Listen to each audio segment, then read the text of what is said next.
Wherever you go, wherever you stay, don't you forget that love is always coming your way. No matter how broken. 네, 반갑습니다. 저는 이제 길게 인사할게요. 저는 옆에 계신 분과 오래오래 같이 살고 있고 서로 영향을 주고받고 있는 조은미입니다. 저의 근황을 먼저 말씀드리고 시작할게요. 22년 전에 겁도 없이 홈스쿨을 시작하고 한 10여 년간 홈스쿨을 한 후에 아이들은 다 결혼을 했고요. 막내가 남았어요, 참. 막내 여자친구 생각하다. 그리고, 요즘같이 결혼과 출산을 꺼려하는 젊은이들과는 다르게, 결혼도 기쁘게 원해서 했고, 둘째는 이제 8월에 엄마가 됩니다. 그래서 저도 할머니 대열에 합류하게 돼서 너무 감사해요. 이거 저 시작할 때, 9살, 11살, 13살 이렇게 시작할 때고, 큰아들 결혼할 때 독일에 있는 아들이 스페인 아가씨를 만나게 됐어요. 그래서 국제 결혼을 하게 됐고, 지금도 독일에 있습니다. 우리 딸은 이제 작년에 결혼했습니다. 남편은 소방관이에요. 네. 이게 언젠가요? 온 식구들이 그때 이제 수다 산매경에 들었을 때고요. 기쁜 소식 전해줬을 때 네, 지금 기록으로 남겼습니다. 그리고 그 이후에 저는 그 이후도 아니고 아이들이 홈스쿨하는 과정에 있을 때 심지어 한 6개월 시작한 지 6개월 이후부터 여기저기서 어떻게 알고 홈스쿨 강의를 해달라고 해서 이야기하기 시작했어요. 지금 생각하면 참 어처구니가 없는데 근데 그것이 이어져서 한 단체에서는 1년에 한 번씩 한 7년간 훈육에 대해서 강의를 해왔던 것 같아요. 근데 그때도 회고해 보면 나름 최선의 삶을 살아가면서 그 속에서 느끼고 깨달은 바를 전달하기는 했는데 지금 돌아보니 참 주워 담고 싶은 말들도 많이 했었구나. 그래요. 그래서 사실은 오늘 제가 하게 될 이야기들도 여러분이 기도하시는 마음으로 잘 취할 것은 취하시고 버릴 것은 버리시고 그렇게 하시면 좋을 것 같아요. 왜냐하면 내가 이 말씀을 드리는 것은 홈스쿨 충분히 느끼시겠지만 가정마다 너무나 달라요. 엄마가 어떻게 성장해 왔는지, 아빠가 어떻게 성장해 왔는지, 또 아이 각각의 특성은 또 얼마나 다른지. 그래서 어떤 한 가정의 이야기를 듣고 동기부여를 받을 수는 있지만 자칫하다가는 내 아이를 참모습으로 보는데 오히려 색안경이 될 수 있기 때문에 그런 것. 그리고 이 집은 됐대는데 왜 우리는 안 돼? 뭐 이렇게 생각할 수도 있기 때문에 잘 분별해서 지혜롭게 받아들이셨으면 좋겠다는 생각을 합니다. 그래서 아이들이 이렇게 독립하고 애를 바꿔치기 하면 되죠. 그래도 안 된다. 엄마가 다르잖아. 그래서 저희 아이들을 홈스쿨 했을 때 살짝 배경과 이런 것도 중간에 섞여 있을 것 같아요. 그리고 이 말을 먼저 까먹을까봐 하면 뭐냐면 사실은 여러분들의 질문지를 바꿔서 좀 황당했어요, 사실은. 왜냐면 너무 깊이가 있는 면에서도 황당했고 내가 감당할 수 있을까? 그리고 또 너무 어려웠어요. 그리고 또 어쩌면 너무 사적인 내용이 나와야 되지 않을까? 다 이렇진 않을 텐데 하는 우려도 있었고 그래서 며칠을 끙끙 앓다가 그냥 예전에 했듯이 그냥 나는 전문 강사도 아니고 그냥 이야기꾼이라고나 할까? 그냥 술술 풀어내는 그런 스타일이기 때문에 그냥 하던 대로 합시다 이렇게 마음을 먹었는데 그래도 안 되겠더라고요. 그래서 어제 딸한테 전화를 했어요. 예정아, 우리가 너희들 성품 훈련을 어떻게 했니? 그러니까 엄마 기억이 안 나요? 저는 이제 기억이 점점 없어지는 나이고 그래서 그러면서 이러고 했잖아요. 그래서 우리가 그랬니? 그러고 난 다음에 결론을 내주더라고요. 그래서 그러면 어쩌면 내일 강의 5분이면 끝나겠구나. 근데 이 결론은 아껴두고 제일 마지막에 하겠습니다. 제가 마이크를 들은 김에 이 얘기 저 얘기 풀어놓을게요. 그래서 지금 현재 저는 어떻게 살고 있냐면요. 아이들이 하나씩 둘씩 대학을 가고, 그리고 대학을 간 다음에 또 얼마 있지 않아 저희 집이 경기도권에 살았으니까 학교는 서울에 있으니까 너무 먼 거예요.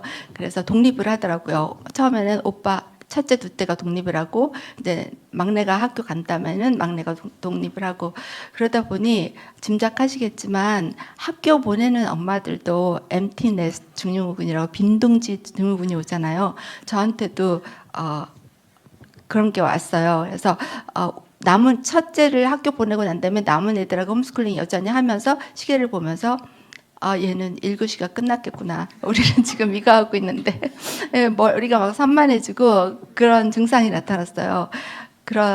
그러다가 겨우겨우 이제 나머지 시간에 조카들도 봐주고 학습도 봐주고 이제 와서 뭐 성품 훈련이라고 데리고 있기도 하고 뭐 이런 시간을 보내다가 나중에 제가 아이들을 너무 저희 아이만 사랑하는 줄 알았거든요. 제가 아기들을 정말 사랑하고 좋아한다는 걸 알게 됐어요. 그래서 집에 그냥 있기도 그렇고, 그래서 베이비시터로 일을 하기 시작했습니다. 그래서 베이비시터 경력 9년 차예요. 그래서 저와 지나간 아이들이 한 10명 정도 되고요. 한 집에서는 6년 동안 베이비시터를 했어요. 근데 베이비시터를 하다가 보니까 내가 베이비시터가 아닌 것 같아. 나는 베이비 튜터 아니야? 그래서 베이비 튜터라고 저 스스로를 다시 세팅을 하고 시급도 조정을 하고 지금 베이비 튜터로서 일을 하고 있어요. 그래서 아침 저녁 2번 일을 해요. 다른 아기를. 그러니까 지금 현재는 아침에는 연년생 6살, 7살 아이를 등원시키기 전에 1시간 반 전에 가서 깨우고 옷 입히고 머리 빗기고 그리고 아침 먹이고 책 읽어주고 성품 훈련하고 그러면서 노랑버스에 태워주는 일 오전 스케줄이고요. 오후에는 4시에 하원하는 애를 데리고 들어가서 7시까지 정말 3시간 동안 3분, 2분도 안 쉬고 계속 떠들어요. 그러면서 책 읽어주고 영어 동화책, 한글 동화책, 또 식사 훈련, 그리고 성품 훈련. 근데 엄마는 성품 훈련인지 몰라요. 제가 그냥 저를 거쳐간 아이들에게 이런 변화가 있었어요. 얘기하면서 저를 어필했기 때문에 저를 신뢰해주고 있습니다. 그래서 그러니까 저의 삶이 굉장히 영적으로도 그리고 사실 경제적으로도 조금 윤택해진 기쁨이 있더라고요. 그래서 지금 제 머릿속에 많이 남아있는 건 이제 훈련이라 그러면 내 아이를 훈련시킨 것은 좀 흐릿하고요.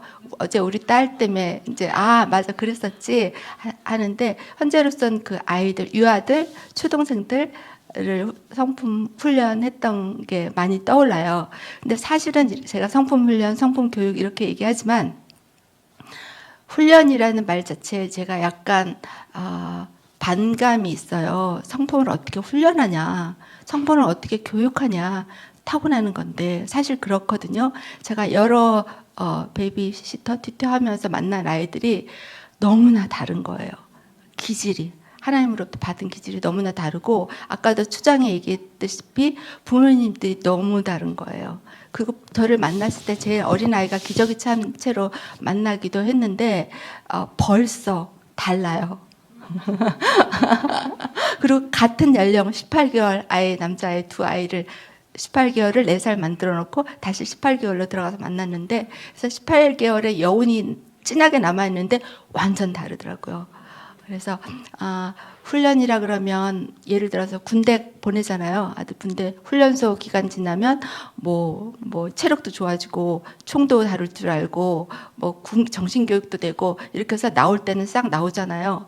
그런 무슨 코스 같이 그렇게 되는 게 아니라 성품 훈련은 입력은 똑같이 해도 출력은 다 다르게 나오고 출력의 시기도 즉각 나오는 친구들이 있는가 하면 서서히 나오는 친구들도 있고 그리고 그렇더라고요. 그래서 저는 홈스쿨 할 때 아까 겁 없이 시작했다고 했는데 사실은 그렇게 된 연유가 있었어요. 저의 개인적인 그리고 남편과 함께한 개인적인 그 이유는 뭐냐면 저희가 심지어 저희 결혼 전에 선교회에서 만났는데 그때 저희 담임 목사님이 미국인 목사님이셨어요. 청년 선교하러 미국에서 오신 가정이었는데 그때 한 3, 4개월짜리 아이를 데리고 오셔서 양육하시면서 선교 활동을 하셨고 중간에 또 한 명을 출산하셔서 근데 그 사역지랑 목사님 사택이랑 제 집이랑 너무 멀기도 하고 저도 이미 직장 생활을 하고 있던 터라 그냥 아예 그러다가 직장을 그만두고 그 미국인 목사님의 풀타임 비서가 됐어요. 그래서 출퇴근이 힘들어서 그 목사님 가정에서 살게 됐거든요. 살면서 일을 하면서 그분이 어떻게 자녀를 기르는지를 다 봤어요. 그래서 순종 훈련을 어떻게 시켰는지 그때는 그게 순종 훈련인지 몰랐어요. 단지 그냥 우리랑 너무 다르다. 난 정말 내 평생 그때 20대 평생 이렇게 자녀를 기르는 걸 보지 못했다. 내가 그 당시에 들었던 거는 뭐 미운 7살, 뭐 어떻게 하고 싶은 7살, 뭐 맨날 소리 빽빽질 쫓아다니고 뭐 죽겠다 뭐 그 힘들다 그런 말만 들었지 이렇게 자녀를 즐거워하고 기쁘고 수월하게 키우는 걸 못 봤거든요. 근데 그러다가 이제 그걸 둘 다 확인을 하고 아직 사귀기 이전이었는데 독립적으로 내가 결혼하면 이렇게 길러야지라는 게 세팅이 돼 있었어요. 그래서 그 이후로 우리 아이들이 태어났을 때 정말 본대로 하나씩 했었거든요. 그래서 일단 기본적으로 홈스쿨 하기 전에 학교를 다니기는 했지만 저희 아이들한테 순종은 그냥 됐어요. 그러니까 쉽게 말하면 저희가 단칸방에서 이제 신혼을 시작해서 셋 다 단칸방에서 셋을 낳거든요. 그래서 밥을 먹을 때 밥상을 비고 이렇게 먹어야 돼요. 그래서 밥상을 끼면 하나는 누워 있고 뭐 하나는 앉고 있고 하나 먹고 그래서 조금 크면 이제 셋 다 올면 저만 턱받침만 하고 먹고 이런데 그때 방문 판매가 그냥 느닷없이 들어오는 그런 시절이었거든요. 방문 판견이 들어오면 그럼 저는 먹이면서 전 또 학습에 관심이 많으니까 설명해보세요. 그리고 먹으면서 애기를 먹으면 그분이 설명하다 갑자기 설명을 멈추더니 저는 여태껏 여러 집을 방문했는데 애가 셋인데 이렇게 입으로 제대로 밥이 셋 다 들어가는 집을 본 적이 없대요. 대부분은 다 상을 엎고 소리 지르고 기어 나가고 이런데 어떻게 이렇게 먹이냐 그래서 저는 이게 굉장히 자연스러운 건 줄 알았거든요. 그래서 제가 젊었을 때 봤었던 것의 영향이 내 삶에 이렇게 영향을 주는구나. 이렇게 해서 이 이야기를 굉장히 강조하면서 초창기에 홈스쿨러들에게 전달했던 것 같아요. 그리고 홈스쿨이 시작이 되고 나서 이제 몇 가정 많지 않았어요. 한 10대가정 시작을 했는데 저희 아이들이 되게 큰 편이었어요. 그리고 그다음에 잘 자란 친구들 가정들이 있었는데 크니까 본이 되는 곳도 있었지만 또 아이들이 저희한테 순종하고 경청하고 정말 단정한 태도로 저희들의 지시를 따르고 그러는 것들이 다른 엄마들에게 굉장히 동기부여와 그 흠모까지 됐던 것 같아요. 근데 지금 생각하면 저희 애들은 홈스쿨 해서 그런 게 아니거든요. 홈스쿨 전에 저와 남편에게 자녀 양육에 대한 지식이 있었고 그것을 전달하고자 하는 열정이 있었고 최선을 다해서 했다가 학교를 보냈는데 학교를 보내면서도 저는 학교에 무슨 문제가 있어서 홈스쿨을 한 게 아니라 저와 남편에게 동시에 필이 온 뭔가가 있어서 하나님의 은혜였는데 홈스쿨을 시작했을 때 그렇게 좋은 열매들이 보여진 거였거든요. 홈스쿨 엄마들에게 아빠들에게. 그래서 그것이 어느 일정 기간은 굉장히 좋았는데 한편으로 시간이 들어오면서 저희 아이들도 이제 사춘기가 되고 그러잖아요. 그러면서 부담이 됐어요. 그래서 자연스러웠던 것이 어느 순간에는 자연스러워지지 않은 보여주기 위한 그리고 저도 그 애들이 제 막내 같은 경우에 그런 모습이 좀 보였는데 형과 누나와 다른 모습 좀 튀어나가는 모습, 그런 모습을 보면 제가 부끄러워하고 이게 무슨 일인가 우리 집에 이러면 안 되는데 이런 압박을 무언가 애들한테 주고, 그래서 애들한테 애로가 있더라고요. 그래서 이제 다 큰 다음에 가족끼리 모였을 때 이제는 말할 수 있다, 한번 말해보렴. 그러니까 뭐 사정없이 여기저기서 튀어나오는데 정신이 없었어요. 그래서 그걸 보고 내가 말할 때 한 부분만 얘기한 부분이 참 애석하다.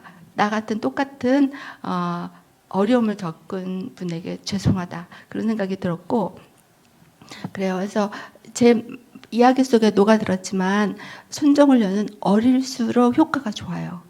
어릴수록, 그리고 엄마 마음에 일단 세팅이 되어 있어야 돼요.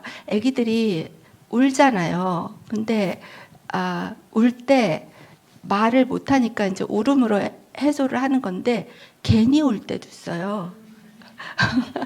근데 첫 아기들 엄마는 우는 걸 참는 게 너무 힘들잖아요. 큰일 난 것 같고. 심지어 우리 친정엄마도 잠깐 애 봐주시러 당시에 오셨을 때 애가 하도 우니까 기저귀 갈아야 되나? 기저귀도 멀쩡하고, 뭐야 열이 나나? 뭐 멀쩡하고. 그래서 혹시 무슨 바늘이 어디 있나? 애를 홀딱 벗겨서 보더라고요. 그래서 우나. 근데 괜히 울 수도 있거든요. 근데 그걸 모르고 굉장히 벌벌 떨고 훈육하는 거에 좀 주저주저 하는데, 이제 기저귀를 갈면서도 다 울었어, 이제 괜찮아질 거야, 이야기를 계속 하면서 소통하면서 이제 기저귀를 갈고, 지금 최근에 만나고 있는 19개월짜리 아기 엄마도 마찬가지예요. 울면은 못 참으시더라고요. 울면은 그냥 입에다 뭘 넣어줘요. 쭉쭉이든 아니면은 뭐 감자 튀김이든 뭐든. 그러면서 저한테 하는 말이 얘는 하루 종일 입에 뭘 물고 있어요, 그러거든요. 그게 아니라 엄마가 하루 종일 입에다 뭘 주고 있는 거예요. 그래서 근데 제가 홈스쿨러이고 홈스쿨러들한테는 편안하게 얘기를 하는데 제 직장이잖아요. 베이비시터 튜터는 고용된 거잖아요. 그래서 말할 때 이런 게 생겼어요. 이분의 성향을 보고 내 본능적으로 아이에게 유익한 걸 하기보다 걸러해야 되잖아요. 마음을 상할 수가 있으니까. 그래서 제가 울어도 괜찮아요. 이렇게 얘기했는데 그 얘기를 우리 딸한테 엄마가 너무 답답해서 울어도 괜찮아요, 이 얘기를 오늘 3번을 했는데, 엄마 절대로 하지 마세요, 잘려요. 진짜 제가 정말 컴퓨터 중독에 있는 애를 제가 회복시켜 보려고 노력을 하는데 엄마가 저랑 다른 거예요, 방향이. 그러다가 제가 정말 엄마한테 정색을 하고 얘기했거든요. 이거 이렇게 해야 됩니다. 그 다음날 잘렸어요. 그러니까 제가 아직 그 분별력이 없어서 말을 해야 될 때와 안 해야 될 때 저도 베이비 튜터로서 성장하고 있습니다. 그래서 제가 이제 말씀드리고 싶은 거는 또 한 가지 떠오르는 일은 베이비시터가 저는 천직이라는 생각이 들어요. 그렇기는 한데 또 한편으로는 조금 다른 면으로 천직이 아닌가? 아이들에게만 이제 올 일은 하잖아요, 홈스쿨링 할 때. 근데 제가 이거는 좀 제 지극히 개인적인 생각인데 딴 생각을 좀 하면서 홈스쿨을 하시면 좋겠어요. 올인 안 하고. 왜냐하면 여러분 인생에 대해서 홈스쿨 끝나고 난 뭘 할 것인가, 그것도 염두에 두면서 사셨으면 좋겠어요. 왜냐면 제가 순간 당황스러웠거든요. 제가 이렇게 아기를 사랑하고 그런다면 저는 유치원이나 어린이집에서 근무했으면 더 좋았을 것 같다는 생각도 들거든요.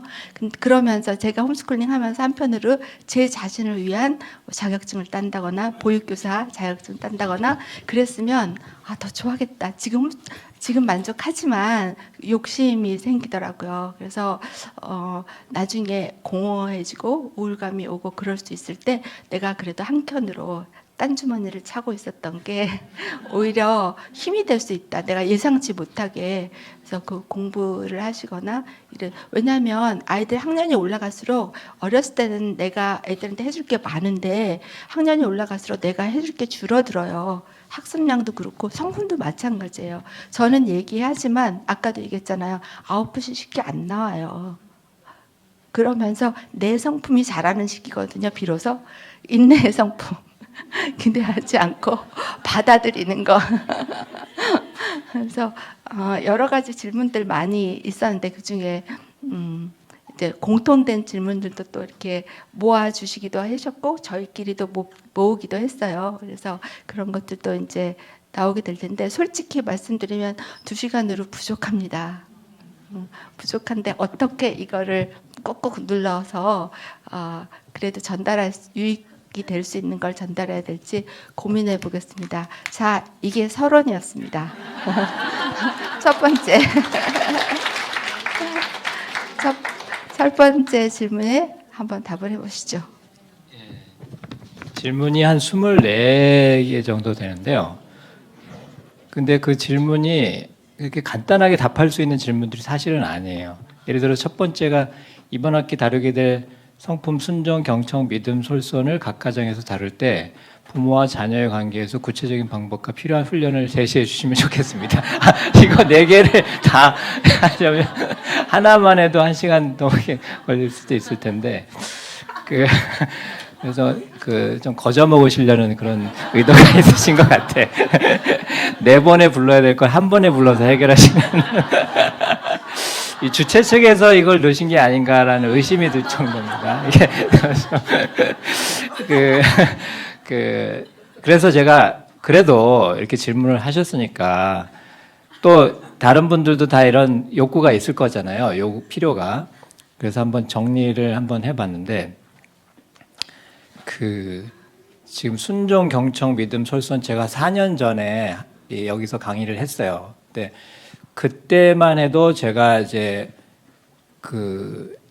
계속 이제 제 강의는 업그레이드가 되거든요. 제가 한번 강의했다고 해서 그걸 그대로 하는 경우가 거의 없고, 그래서 제가 버전을 이렇게 올려요. 이렇게 처음에 이제 제가 만들었을 때 0.5부터 시작해서 좀 이제 공개할 만하면 1.0, 그리고 이제 또 다른 모임에서 또 할 때는 1.1, 좀 더 보완해가지고 1.1 이렇게 해서 늘려나가는데 아마 똑같은 걸 하실 줄 알고 이제 하셨던 것 같아요. 근데 아무튼 그때는 제가 율법 아래서 성품을 하는 것과 은혜 아래서 하는 거를 구분하지 않았어요.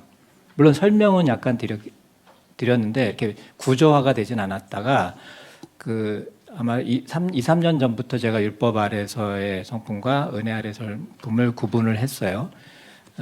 그랬는데 이제 지금 아무래도 은혜 아래에 있는 게 좀 싫으신 것 같아요, 여러분들이. 예. 자꾸 율법 아래에 있던 게 너무 좋은 거죠. 왜냐하면 율법 아래에 있으면은 쉽고 명쾌하고 명료하고 그리고 책임을 애한테 돌릴 수 있거든요. 나는 지시했다. 순종하라고 했는데 네가 안 했다 이거예요.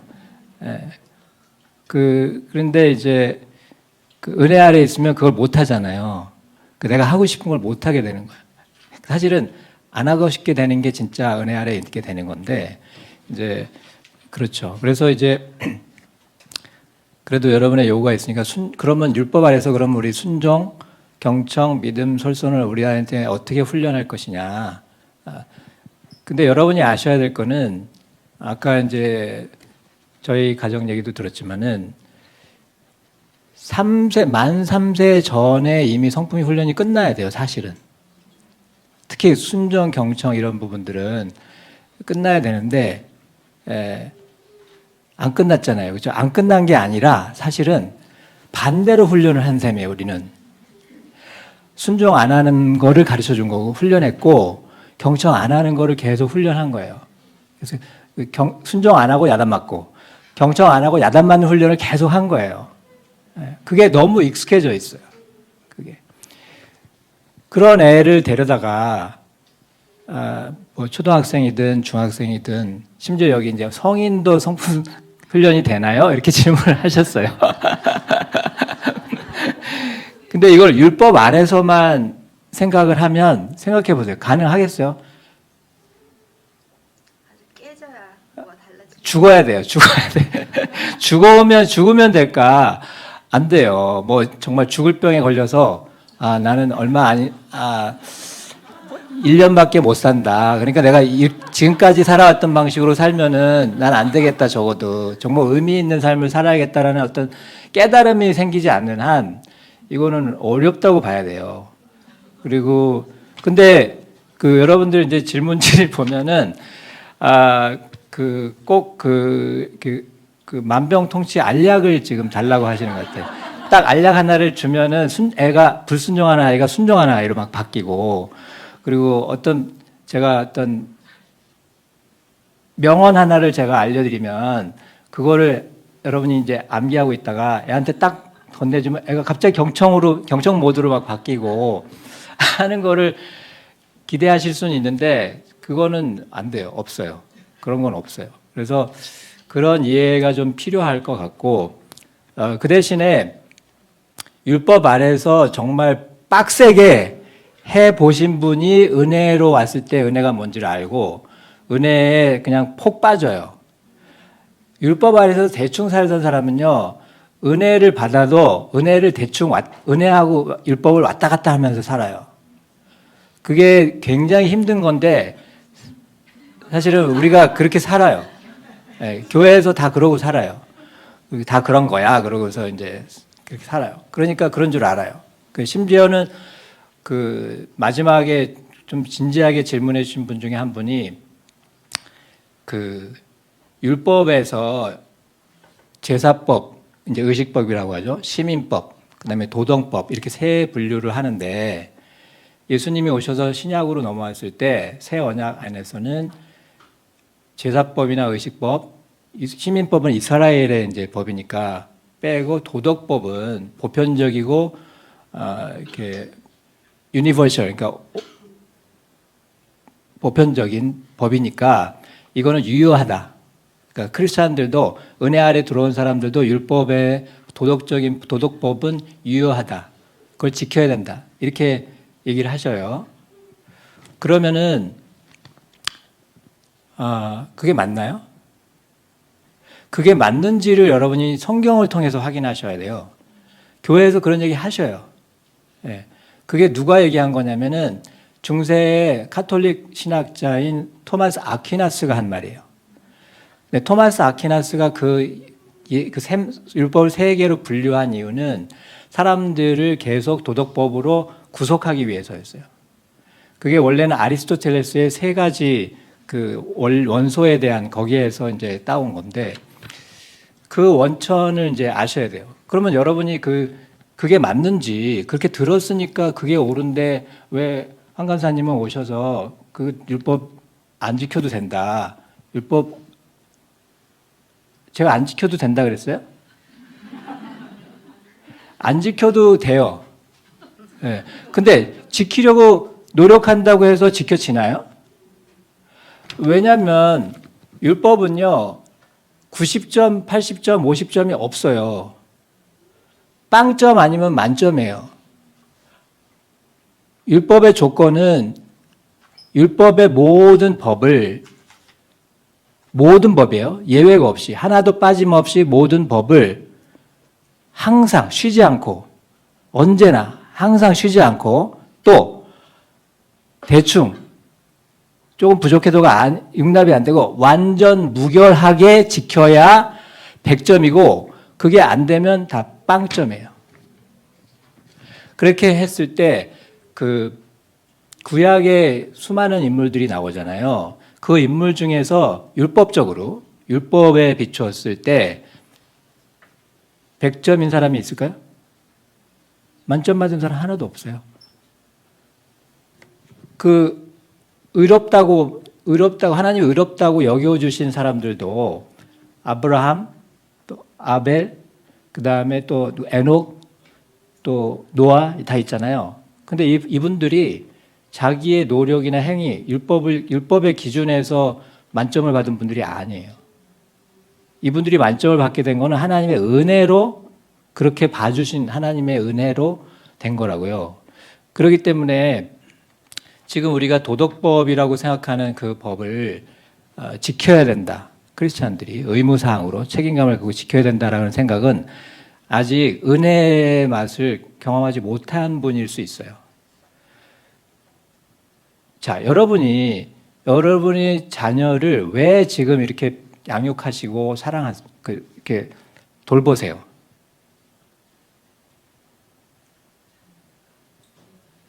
그 요즘 자기 아이들 이렇게 잘 안 돌보면 뭐 어떤 법에 저촉이 되죠?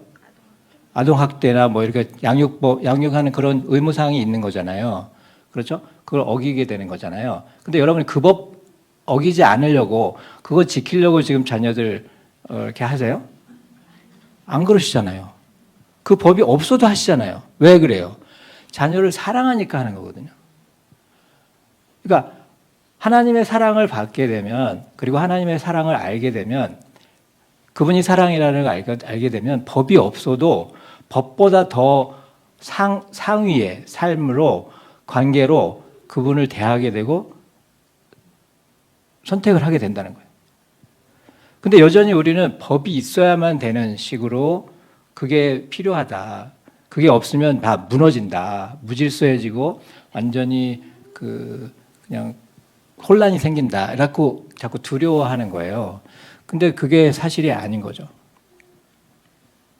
그래서 이 하나님의 사랑이, 부모의 사랑도 이렇게 큰데, 자식 사랑하는 사랑이 이렇게 법을 초월해서 하는데 하나님의 사랑이 얼마나 더 크시겠어요. 그리고 우리가 부부가 싸울 때 싸워서 이제 극단적으로 가면은 하는 말이 뭐예요? 법대로 하자죠. 법대로 하자는 얘기는 사랑을 이제 중단하겠다는 얘기예요. 너한테 사랑 받고 싶지도 않고 나도 당신한테 사랑을 주고 싶지 않습니다라는 이 사랑을 중단하겠다는 선언이 된단 말이에요.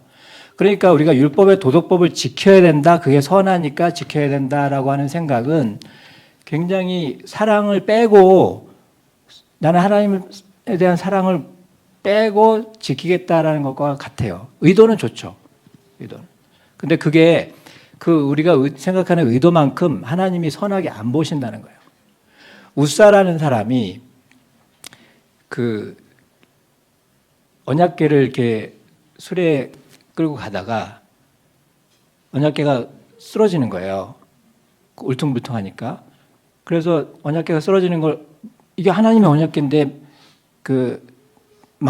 부서지면 안 되잖아요. 그러니까 그걸 잡았어요. 근데 어떻게 됐어요? 죽었어요. 하나님이 죽이셨어요. 아니, 웃사가 무슨 나쁜 짓을 했어요? 하나님을 위해서 하나님의 언약궤를 보호하려고 그걸 막아섰는데 하나님이 죽여버렸어요. 그러니까 우리의 선한 노력이 하나님께 선하다고 인정이 되지 않는 그런 정도의 차원이에요. 하나님의 선과 우리의 선은. 그런 격차를 좀 이해하시면 아마 이런 생각에서 벗어나실 수 있고, 그리고 우리가 교회에서 듣는 내용이 과연 성경적인지를 계속 성경을 파셔야 돼요. 제가 여기서 강의할 때 준비하는 거는 목사님들한테 한다고 생각하고 준비해요. 여러분들이니까 그냥 대충 해서 그냥 얼렁뚱땅 넘어가려고 할 생각은 전혀 없습니다.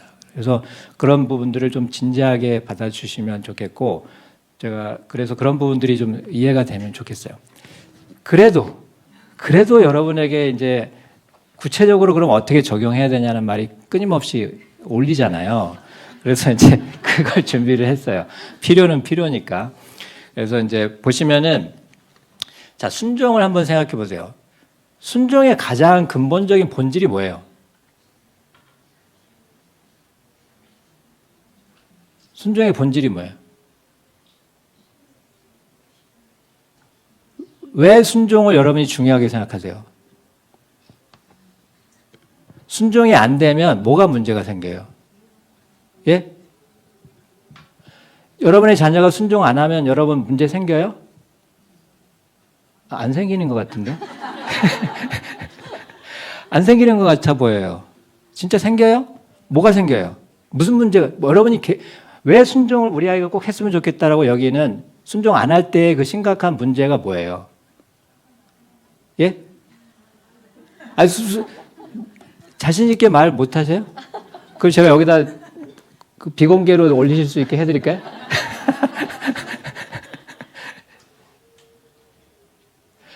그게 본질을 찾는 방식이에요. 우리 아이가 경청을 안 하면 문제가 되는 게 뭐냐? 우리 아이가 솔선을 안 하면, 믿음이 없으면 문제가 되는 게 뭐냐? 이걸 알아야 그거의 본질을 찾게 되고 그냥 아이들을 그 애먼 상태로 이렇게 끌고 가지 않는 거죠. 명확하게 끌고 갈 수 있어요. 그러니까 순종의 가장 중요한 핵심은 그 지시한 사람의 말을 행동으로 옮기는 게 아니에요. 물론 정의가 그렇게 돼 있죠, 지금. 그런데 순종에서 가장 중요한 게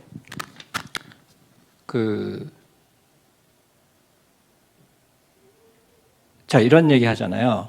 우리 아이가 어렸을 때는 엄마 말을 잘 들었는데 사춘기 되면서 엄마 말 안 들어요. 우리가 제 말 안 듣고 친구 말만 들어요. 여러분 그런 분 계세요? 네. 그러면서 뭐라고 하냐면 우리 아이가 달라졌어요. 어떻게 하면 다시 옛날로 돌아오게 할 수 있을까요?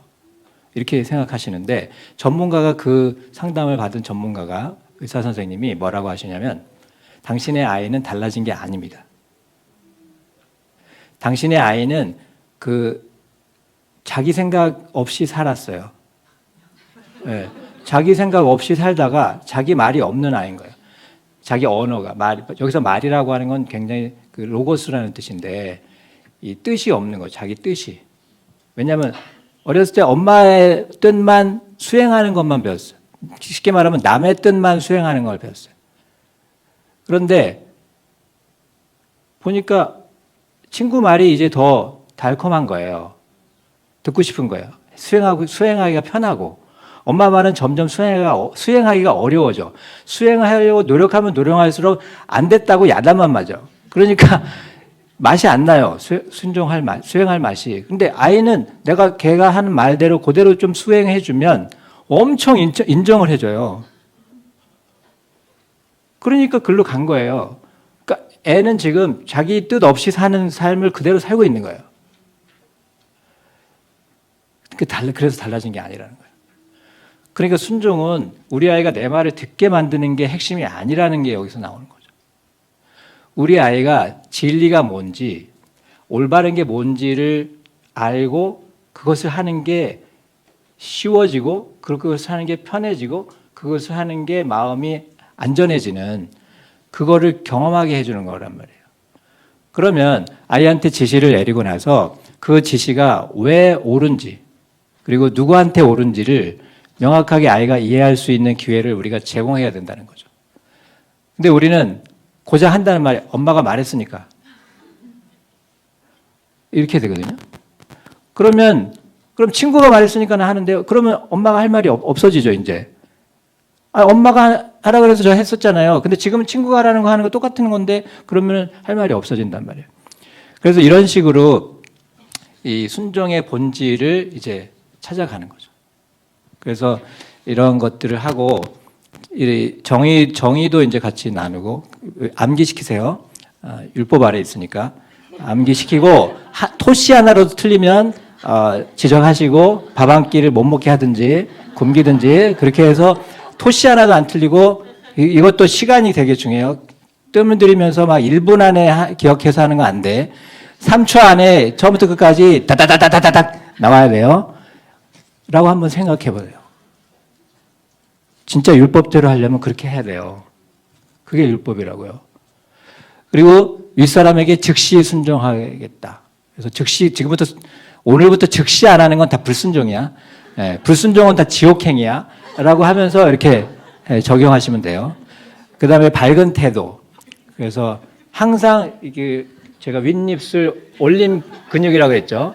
이 윗입술 올림 근육이 항상 움직여야 돼. 활성화돼 있어야 돼. 라고 이제 가르쳐 주는 거예요. 그래서 또 맡은 일을 끝까지 마쳐. 안 끝낼 때까지는 밥을 안 줘. 뭐 이런 식으로 잠을 안 재워. 뭐 이런 식으로 할 수 있죠. 또 이제 이건 좀 제가 좀 과하게 좀 웃자고 한 얘기고 이런 것도 제한이 될 수 있어요. 여기 의태어 의성어 있잖아요.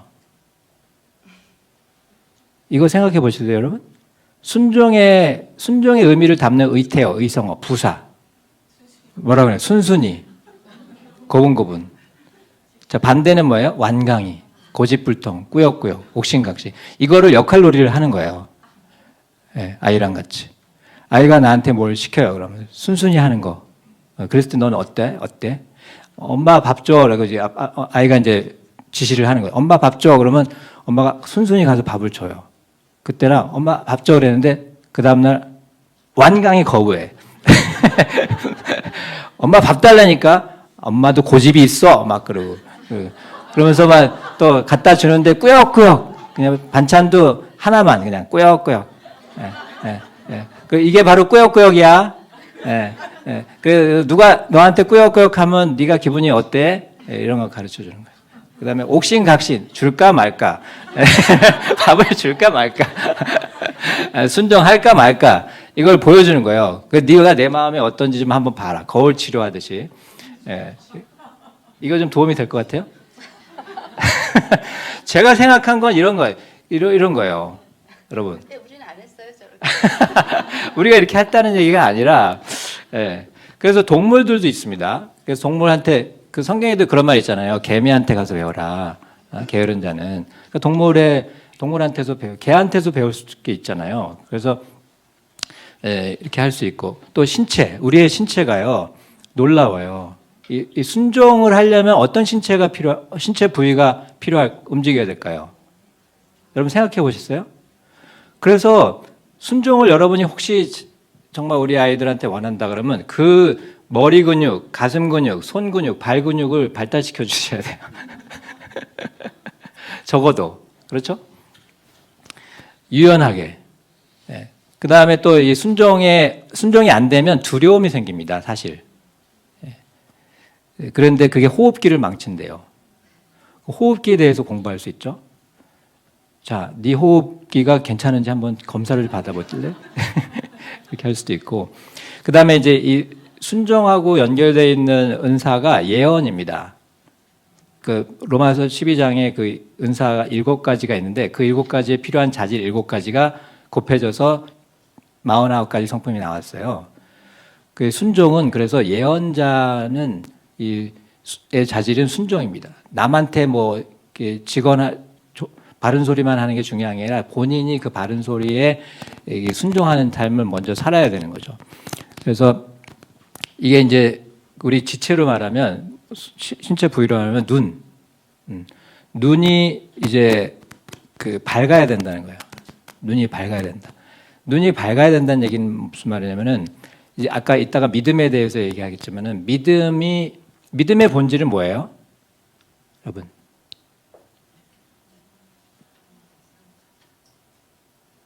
믿음의 본질. 믿음의 본질은 보이지 않는 것을 보는 힘이에요. 그러니까 우리 아이에게서 지금 보이는 것을 보지 않고 보이지 않는 것을 봐주는 게 믿음이에요. 그러니까 우리가 지금 힘든 이유가 뭐냐면 믿음이 없어서거든요. 우리 아이의 지금 현상을 보잖아요. 그 현상하고 하나님이 우리 아이에 대해서 하시는 말씀하고 같아요? 율법적으로 보면 같죠. 저주받을 존재고, 그리고 그 부모에게 이렇게 순종하지 않는 자는 돌로 쳐 죽이라 그랬거든요. 그러니까 돌에 맞아 죽어야 될 존재고, 율법으로는 그래요. 진짜 그래요. 그런데 은혜 아래서, 하나님의 은혜 아래서는 하나님이 온전하게 보시고, 거룩한 백성이라고 하시고, 제사장이라고 하시고, 제사장은 어마어마한 거예요. 제사장은 남의 죄를 씻어주는 사람이에요. 자기의 죄뿐만 아니라 남의 죄까지 씻어줄 수 있는 어마어마한 거죠. 그렇게 보세요, 우리 아이들을. 그 아이들만이 아니라 우리도 그렇게 하나님이 보신단 말이에요. 근데 우리가 이런 본질을 놓치지 않고 훈육하는 거는 괜찮아요.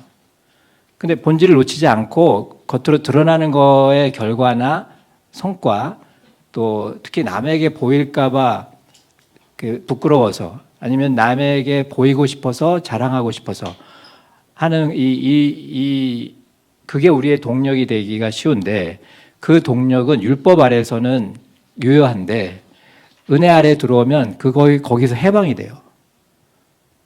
그 동력이 없어도 돼요. 제가 제 아내를 사랑해야 된다는 그 법에 따라서 제가 아내를 사랑하면은 힘들어서 못해요. 그리고 근데 제가 어느 날 우리 딸이 그러는 거예요. 엄마는 아빠를 존경하잖아, 그러는 거예요. 제가 그때 전에도 제가 한번 말씀드렸는지 모르겠어요. 엄마가 아빠를 존경한다고? 나도 몰랐는데. 근데 그 말이 맞는 거예요. 그 말이 맞는 걸로 들리는 거예요. 처음으로. 물론 그동안에도 이제 제 아내가 저를 존경했어요. 근데 문제는 뭐냐면 존경했다 안 했다, 존경했다 안 했다, 이런 반복이었단 말이에요.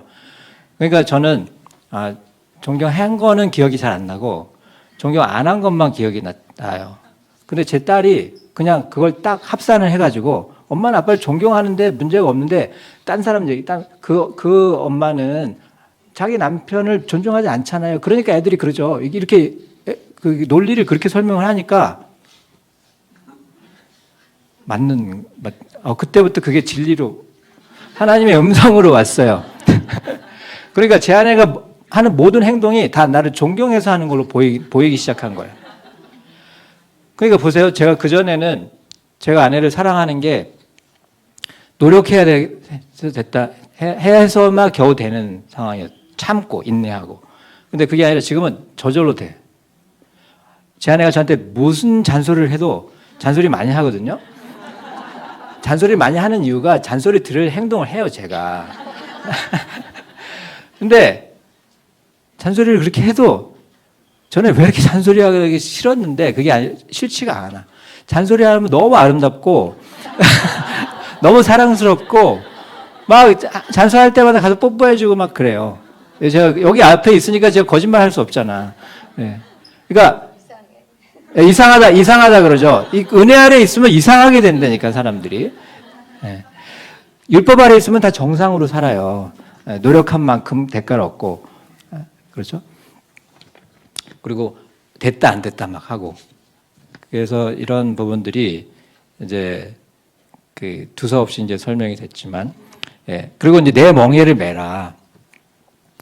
이 내 멍에를 매라는 거에서 주님 이제 순종의 본질을 찾을 수가 있어요. 순종은 뭐냐면 연합이에요. 연합이고 공동체가 되는 거예요. 하나가 돼서 생명이 왕성해지는 거예요. 생명이 왕성해지는 거예요. 그런데 어떤 명령이 연합이나 공동체의 생명력을 강화하는 쪽으로 아니라 연합이 아니고 분열, 그리고 생명체의 확장이 아니라 생명체를 죽이는 쪽으로의 그 의미가 있는 지시가 내려오면 그걸 따를 수가 없는 거죠. 그렇죠? 그래서 저희가 순종해서 호소하기를 가르치는 거예요. 호소하기라는 뭐야? 순종을 하고 싶은데 이 지시가 우리 공동체 연합을 꾀하고 생명을 더 강화하고 성장하는 데 촉진하는 방향이 아니라 연합을 깨고 분열을 시키고, 그러니까 분열시킨다는 건 누군가는 죽이고 누군가를 살리는 이게 편애가 된다는 거죠. 편애. 다 같이 사는 쪽이 아니라. 그래서 이런 부분들을 이제 이해할 수 있는 거죠. 그래서 이게 이제 예를 들면 순종. 그래서 이런 식으로 해서 경청, 믿음 이거 하면 다음 주도 더 해야 돼요. 이게 농담이고. 자. 다 할 거예요? 아니요. 다 못할 것 같아요. 여기서 제재를 당하겠습니다. 여러분, 마음에 울림이 있으셨습니까? 토마스 아퀴나스도 나오고 그랬는데. 제가 같이 있으니까 혼자 할 때와는 달리 묘한 경쟁심이 생겨서 제가 더 울려야 되는데 마음을 때려드려야 될 텐데 그런 생각이 들어요. 실질적으로 어떻게 우리가 홈스쿨 하면서 훈련을 했는지 소위 했는지 그거 알려드릴게요. 연령별로 기억나는 대로. 근데 그 다음에 바로 어떤 이야기를 할 건지 내가 순서 바뀌면 얘기해줘. 얼마 전에 우연치 않게 아이들하고 다 같이 모였을 때 큰아이의 제안으로 지금 잘 살아요. 다들 결혼도 하고 서로 많이 부부 사이도 뭐 꿀 떨어지고 그리고 또 형제들끼리도 굉장히 결혼했음에도 불구하고 소통 잘하고 굉장히 흐뭇하게 잘 사는데 어려움이 없는 건 아니에요. 다 각자 어려움이 있어요. 요새 청년들이 우리보다 더 살기 힘든 세상이 됐잖아요. 예외 없이 저희 아이도 비슷한 고통이 있는데 엄마 된 입장에서 그런 모습을 보면 좀 마음이 달라지더라고요. 이제 저한테 항상 너무 걱정이 많다. 걱정을 다 하나님께 드려라 얘기하는데 저는 걱정하는 게 아니다. 난 지금 생각하고 있는 거다. 왜 이렇게 애들에 대해서 생각이 없냐. 나는 생각하느라고 바쁜데 이렇게 얘기를 하거든요. 근데 그럴 때 제가 잘못해서 애들이 힘든 것 같은 거예요.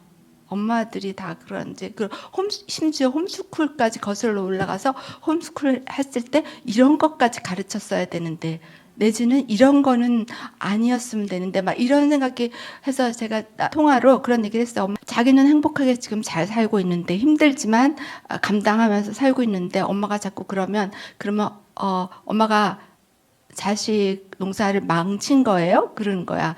그건 아니지. 아직도 너희를 너무 자랑스럽게 생각하고 그렇지. 근데 왜 그런 말을 해요? 그러면서 그런 생각이 나. 엄마 생각만 하지 말고 적어보세요. 그러는 거예요. 그래서 홈스쿨 했을 때 잘한 것, 홈스쿨 했을 때 못한 걸. 그래서 목록을 제가 적기 시작했어요. 저희 아들이 저한테 이거 참 뭉클한데 저는 개인적으로 어렸을 땐 저희가 책을 선별해서 읽어주잖아요. 제가 제일 기뻐하고 즐거워하는 일 중에 하나가 책을 읽어주는 거였거든요. 그러니까 양쪽에 제가 허리가 좀 많이 아팠어요. 아가씨 쪽부터 계속 지금은 굉장히 좋아진 건데 오히려 노동의 강도가 세진 무렵에는 더 많이 아팠어요. 그래서 아들한테 책을 읽어줄 때도 앉아서 읽다가 그다음에 누워서 읽거든요. 반응이 이렇게 보면 자고 있어요. 그래도 토닥토닥 해주고 이제 그게 너무 행복한 시간이었어요. 그래서 책 읽기를 굉장히 많이 해줬는데 어느 순간부터는 애들이 저한테 책을 읽어주더라고요. 그리고 좋은 책을 선별해주고 그런데 이번에 제가 그런 약간 헛소리를 했더니 거인의 기록 이런 책을 도착을 했어요. 독일에서 주문을 해서. 근데 또 그 책을 2권을 주문했나 봐요. 딸네 집에 가니까 딸네 집 오빠가 사준 책이라고 이제 꽂혀 있던데 걔 책은 정상적인 책이거든요. 요만해요. 근데 제 책은 이만해요. 더 커요. 이거보다 더 커요. 그래서 저는 누워서 잠들기 전에 이렇게 읽는데 들 수가 없는 거예요. 왜냐하면 제가 이제 노안이 와서 글씨가 너무 자라서 뭐 저번에 책은 읽기가 힘들어서 어쩌고 했더니 그것도 생각해가지고 엄마 버전으로 크게 아주 화보가 들어가 있는 책까지 왔더라고요. 아무튼 그래서 적어놓은 게 마침 있었어요. 근데 오늘 질문 중에 뭐 후회되는 것 뭐 그런 질문들이 있어서 이제 그것도 전체는 아니지만 프라이버시가 있으니까 일부는 공개해드릴 수 있을 것 같아요. 나중에 할 말을 먼저 했네. 하여튼 그래서 저희가 나름 홈스쿨 훈련을 어떻게 했냐면 거슬러 생각을 해보니까 아까도 이게 훈련인지 모르고 훈련했던 거는 유아기였다고 말씀드렸죠. 그래서 유아기 때는 기저귀 찼을 때부터 정말 했어요. 그래서 위험한 곳으로 가거나 뭐 다칠 이 부상의 위험이 있거나 그럴 때는 안 돼라는 말을 하면서 발바닥을 나무젓가락 같은 걸로 톡 쳤던 것 같아요. 그래서 뭐 체벌에 대해서도 전 생각이 지금 굉장히 많이 바뀌었거든요. 처음에는 이게 딱 하면 애가 아프어서 눈물을 흘리게 때리는 게 아니라 따끔해서 이렇게 인식이 되게 아기가 이게 무슨 일이지? 이 발바닥이 이 따끔이 뭐지? 그러면 엄마가 아주 무서운 얼굴 할 필요 없어요. 엄마를 왜 무서운 그냥 단호하게 안 돼, 안 돼. 그런 식으로 해도 알아들어요. 그런데 어느 순간에 알아듣거든요. 하면 안 된다는 거. 근데 이렇게 하면서 봐요. 안 된다는 거 알면서 그때는 이제 한 대 더 맞지. 그렇게 훈육을 했어요. 근데 이 아이디어를 그 미국 목사님 부부한테 들었거든요. 그러니까 더 심한 강도로 목사님이 체벌하셨을 때 그때는 이제 어떻게 했냐면 애가 잘못을 하면 딱 애를 안고 다른 방으로 가셨어요. 그럼 문 밖에서 막 울음이 터져요. 매 소리는 안 들려요. 근데 울음이 터져요. 매를 맞은 것 같아. 근데 어쩌고 저쩌고 목사님 뭐라고 막 떠들으시고 난 다음에 방문을 활짝 열고 나오실 때 애가 방긋방긋 웃고 있어요. 눈물은 다 있지만. 그게 뭐냐면 이제 때린 이유가 얘가랑 말로 언어로 소통을 못해도 아빠가 너를 체벌하는 게 매매를 한 거는 너를 사랑해서 그런 거야. 그러면서 충분히 아빠가 여전히 너를 사랑하고 있다는 거를 아이한테 해줬나 봐요. 그리고 안아주고 뭐 간지럼도 태우고 다시는 그러지 말자 약속도 하고 그리고 나왔어요. 그리고 아이가 그 행동을 다시 반복하는 횟수가 단번에 없어지는 건 아니고 줄어드는 걸 봤거든요. 그래서 제가 애기 낳으면 체벌해야겠다.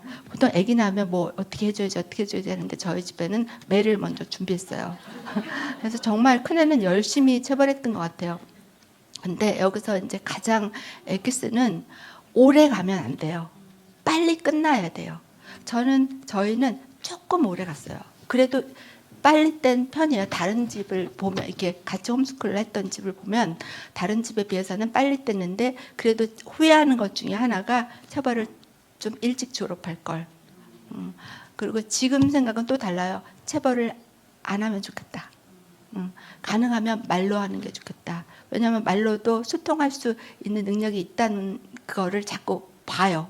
제가 돌보는 애들한테서도 보고 봐요. 한 집을 제가 베비시터 하는 중에서 6년 동안 그 아이가 기저귀 찼을 때부터 초등학교 가는 데까지 봤는데 자매였는데 처음에 만났을 때 엄마가 얘기하는 게 묻지도 않았는데 얘가 말이 통해요. 이렇게 얘기하더라고요.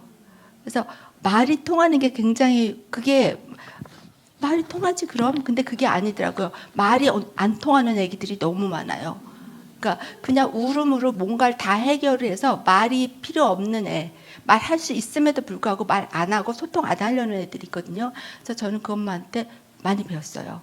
말로도 가능하구나. 그리고 걔는 초등학교 갈 때까지 저랑 헤어질 때 초등학교 가면서 헤어졌는데 갈 때까지 한 번도 맞아본 적이 없다고 했는데 무리가 없었어요. 성품이 정말 그만하면 굉장히 우수하고 예쁘고 착하게 컸거든요.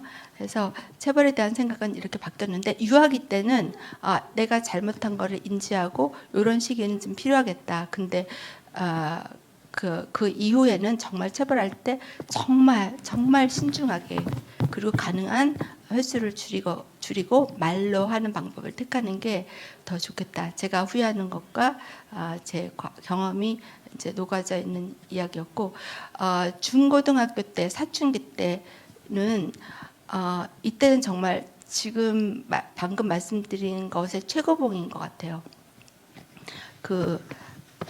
어저께 저희 딸이 성품훈련 우리가 어떻게 했지 했을 때 했던 말은 엄마 성품 정의를 외우게 했잖아요.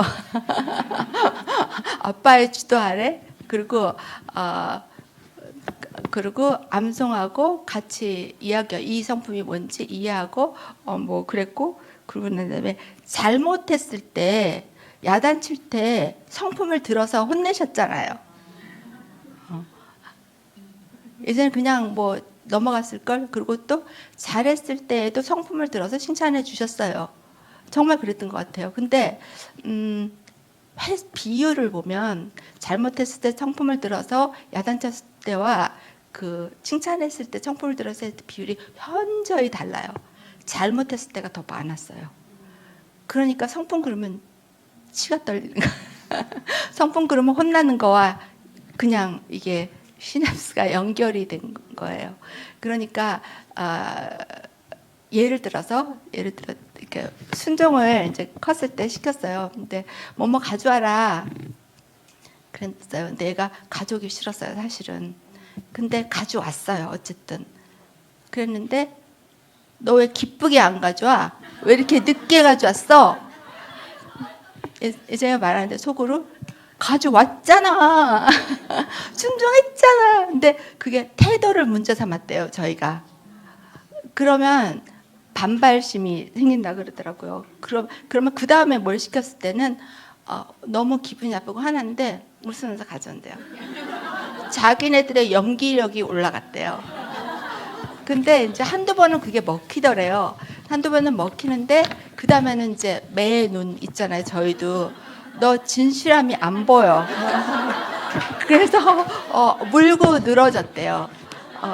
그러면서 엄마 그 얘기를 하더라고요. 그래서 내가 이것도 내가 생각을 못했는데 정말 그랬겠구나. 그리고 또 하나 우리가 성품을 공부할 때 얘네들이 여러분들도 성품 정의하고 그럴 때 감탄이 나오지 않았어요? 맞아 동의가 되고. 근데 아이들도 마찬가지예요. 동의해요. 근데 아주 삶이 그걸 따라주지 못하는 것 뿐인데, 심지어 엄마가 뭐 엄마한테 걸려서 혼나고 이랬을 때는 뭐 야단이라도 받고 이렇게 됐지만, 엄마가 없을 때에도 자기가 여태까지 교육받은 입력된 그거에 벗어나면 자기네가 죄책감을 느꼈대요. 그래서 죄책감은 우리는 그것에서 모두 해방되고 자유하고 하나님의 은혜를 풍성히 누려야 될 그 멋진 삶에서 저희를 끌어내리고 올가매는 거잖아요. 그 죄책감. 그래서 성품을 가르칠 때 아이가 죄책감을 느끼게 해서는 안 되겠구나. 하나님이 우리에게 주신 언어 중에서 굉장히 많은 언어들이 있는데, 아까 뭐 그 역할놀이 하는 것처럼 어떤 거를 픽해서 사용할 때 더 신중하게 가르쳐야 되겠다 하는 생각이 들었어요. 이것도 저희가 후회하는 것 중에 하나예요. 칭찬할 때 더 많이 활용할 것. 그리고 심지어 우리가 재판도 했었거든요. 아이들이 싸울 때. 그래서 막 증인도 세우고 셋이니까 그럴 때 막 야단치다가 말고 갑자기 그렇지만 넌 이런 성품이 있었어. 갑자기 모드를 바꿔서 야단치다 칭찬하다. 얘 막 혼란스럽잖아요. 이게 갑자기 야단치고 울고 있는데 또 잘했다고 칭찬하고 성품을 들어서 저희가 그런 실수를 여러 번 했어요. 그래서 소통하기 위해서 성품을 사용하는 거는 좋지만 우리의 무기로 도구로 하는 거는 절대 금지해야 되겠다는 생각이 들었습니다. 또 많이 있었는데 이어가시죠. 그리고 이제 저희가 이렇게 성품으로 상당히 이렇게 좀 잘해보려고 하는 의도였지만 결국 아이들한테는 이제 그게 속박이고 이게 너무 이제 답답한 거죠. 좀 실수할 수도 있고 좀 자유롭고 싶은데 그러지 못하니까. 근데 이제 그 중에 하나가 이제 뭐냐면 저희 아이들이 저희 그 엄마 아빠 그 주민번호를 다 외워요. 그 자기들이 왜 외우는지 몰랐는데 그게 다 이렇게 저희가 뭐 이렇게 인터넷 사용이라는 걸 막으면은 성인 인증이나 뭐 이런 걸 이렇게 해놓은 거를 엄마 아빠 자기 아이들은 안 되니까.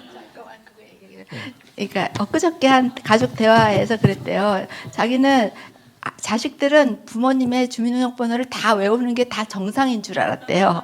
그래서 다 큰 다음에 이렇게 얘기하는데 엄마 아빠 주민번호 다 외우는데, 그러니까 어떻게 그걸 외워? 그래서 너희들은 몰라? 그러니까 모른다. 그래서 그 다음에 생각을 해봤대요. 왜 내가 외우나? 그러면서 이제 남동생하고 같이 얘기하는데 이 얘기를 하는 거예요. 시스템을 자기네가 하려면, 그러니까 이 얘기 전에 뭐냐면 저희가 컴퓨터 금지를 시킨 기간이 꽤 길었어요. 청소년 시기 때 꽤 길었는데 저희 집이 농가 주택에서 살았거든요. 그래서 농가에 그 둔턱이 있잖아요. 그 작은 논살길을 쿵쿵쿵쿵 지나오는 소리가 멀리서도 들려요. 그래서 저희가 애들만 두고 그다 잠금 장치 다 걸어놓고 갔다가 자기네들 역할 분담이 있대요. 일단 가위바위보를 해서 순서를 정해. 30분씩 컴퓨터 하는 순서를 정해. 예, 예. 그리고 한 사람은 시간을 재고 있고 한 사람은 망을 봐. 그래서 무슨 소리가 들리거나 불빛이 보이면 사인을 줘서 빨리 하고 어떨 때는 컴퓨터 뒤에를 시켜. 완전 범죄를 이제 꿈꾸는 거야. 저희는 정말 몰랐어요. 근데 그 연장선 안에 주민번호가 있었던 거예요. 저희 주민번호가. 그래서 그러니까 제가 이제 소프트웨어 회사에 다녔기 때문에 제가 컴퓨터를 다 그 다른 데는 접속을 못 하고 EBS 사이트만 접속할 수 있게 이렇게 잠금 장치를 해놨어요. 네, 그거를 다 뚫은 거예요. 그래가지고 이제 그래서 그리고 어느 날 제가 발견한 게 저희는 컴퓨터를 뭐 사교육 학원 뭐 다닌 적이 없거든요. 근데 남자애 둘이 컴퓨터를 너무 잘해. 뭐 에러 생겨, 뭘 막 다 내가 문제가 생기면 와서 막 해결해줘. 얘네들이 어떻게 할지 몰랐는데 이제 의문이 나중에 풀린 거예요. 독학을 엄청 그래서- 책을 사서 열심히 했더라고요. 그걸 푸는 방법을 해결해야 되니까. 그 덕분에 저희 이제 큰 아들은 검색의 왕이에요. 네. 그러니까 지금은 뭐 챗GPT가 더 많이 이제 알려주긴 하지만 챗GPT가 나오기 전에 이제 검색도 방법에 따라서 나오고 안 나오고 하기 때문에 그거를 이제 옛날 친구도 찾아. 예. 그러니까 그게 예, 그래서 이제 이게 이제 역효과기도 하면서 순기능도 또 하고 있고 뭐 이렇게 그러니까 이제 그러니까 한번 제가 그래서 뒤집어서 생각을 해봤어요. 내가 우리 아들들이고 딸이라면 나 같은 아빠 밑에서 성품 기관에서 일하면서 집에서 성품 한다고 그걸 자기네들을 영광의 자랑으로 만들기 위해서 면류관으로 만들기 위해서 막 갈고 닦고 빚내고 광내고 하는 그 모든 아빠의 노력이 자기네한테 얼마나 힘들었을까, 얼마나 어려웠을까라는 생각을 이제 그 입장을 바꿔놓으니까 내가 그러니까 여기도 보세요. 저는 선한 의도, 좋은 의도라고 생각한 거예요. 내가 이렇게 하는 게 아이들을 위하는 길이고 내가 좋은 아빠가 되고 좋은 남편이 되는 거라고 좋은 의도에서 했는데 그 저의 좋은 의도가 어떤 한 하나님께서 창조하신 귀중한 존재를 망가뜨리고 훼손하고 그렇죠? 공격하고 무너뜨리는 그 기능으로 작용을 했다는 거죠. 그래서 제가 그래서 나중에 이제 저희 아이들 보면서 제가 복음을 이제 알고 나서 정말 수용이 되더라. 모든 게 수용이 되고 제가 그동안 기대했던 그런 것과 전혀 상관이 없이 그렇지 못한 것에 대해서 이미 그리스도 안에서 그리스도와 연합으로 온전한 자로 보게 되는 그 이상한 일들이 이제 일어났어요. 지금도 우리 아이들을 이제 보면서 옛날에 제 율법의 기준이나 성품의 기준으로 보면은 부족한 게 많죠. 그리고 지적할 게 많고 잔소리하고 싶은 게 많았을 거예요. 근데 지금 그런 게 없어요. 그런 게 없고 지금 상태 그대로 봐주고 그리고 그 상태에서 자기가 어떻게 그걸 헤쳐나가고 하는지를 응원해주고 지지해주고 하는 것이 기쁠 뿐입니다.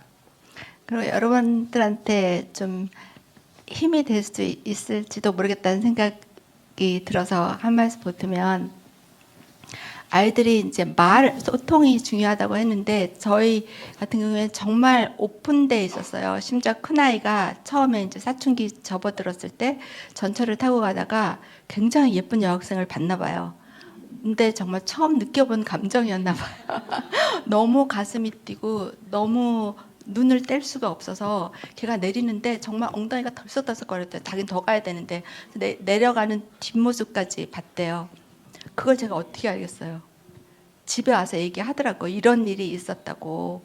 그래서 그때 그 얘기를 해줘서 제가 너무 고마웠거든요. 근데 그 당시에 나한테 이런 얘기까지 해줘서 고마워 이런 말은 하지 않았어요. 어머 그랬니? 그리고 그냥 넘어갔는데 이런 식으로 이제 숨길 것이 없이 다 오픈하고 서로 얘기를 이제 하는 아이들이었는데 어느 순간부터는 저희들끼리 얘기하더라고요.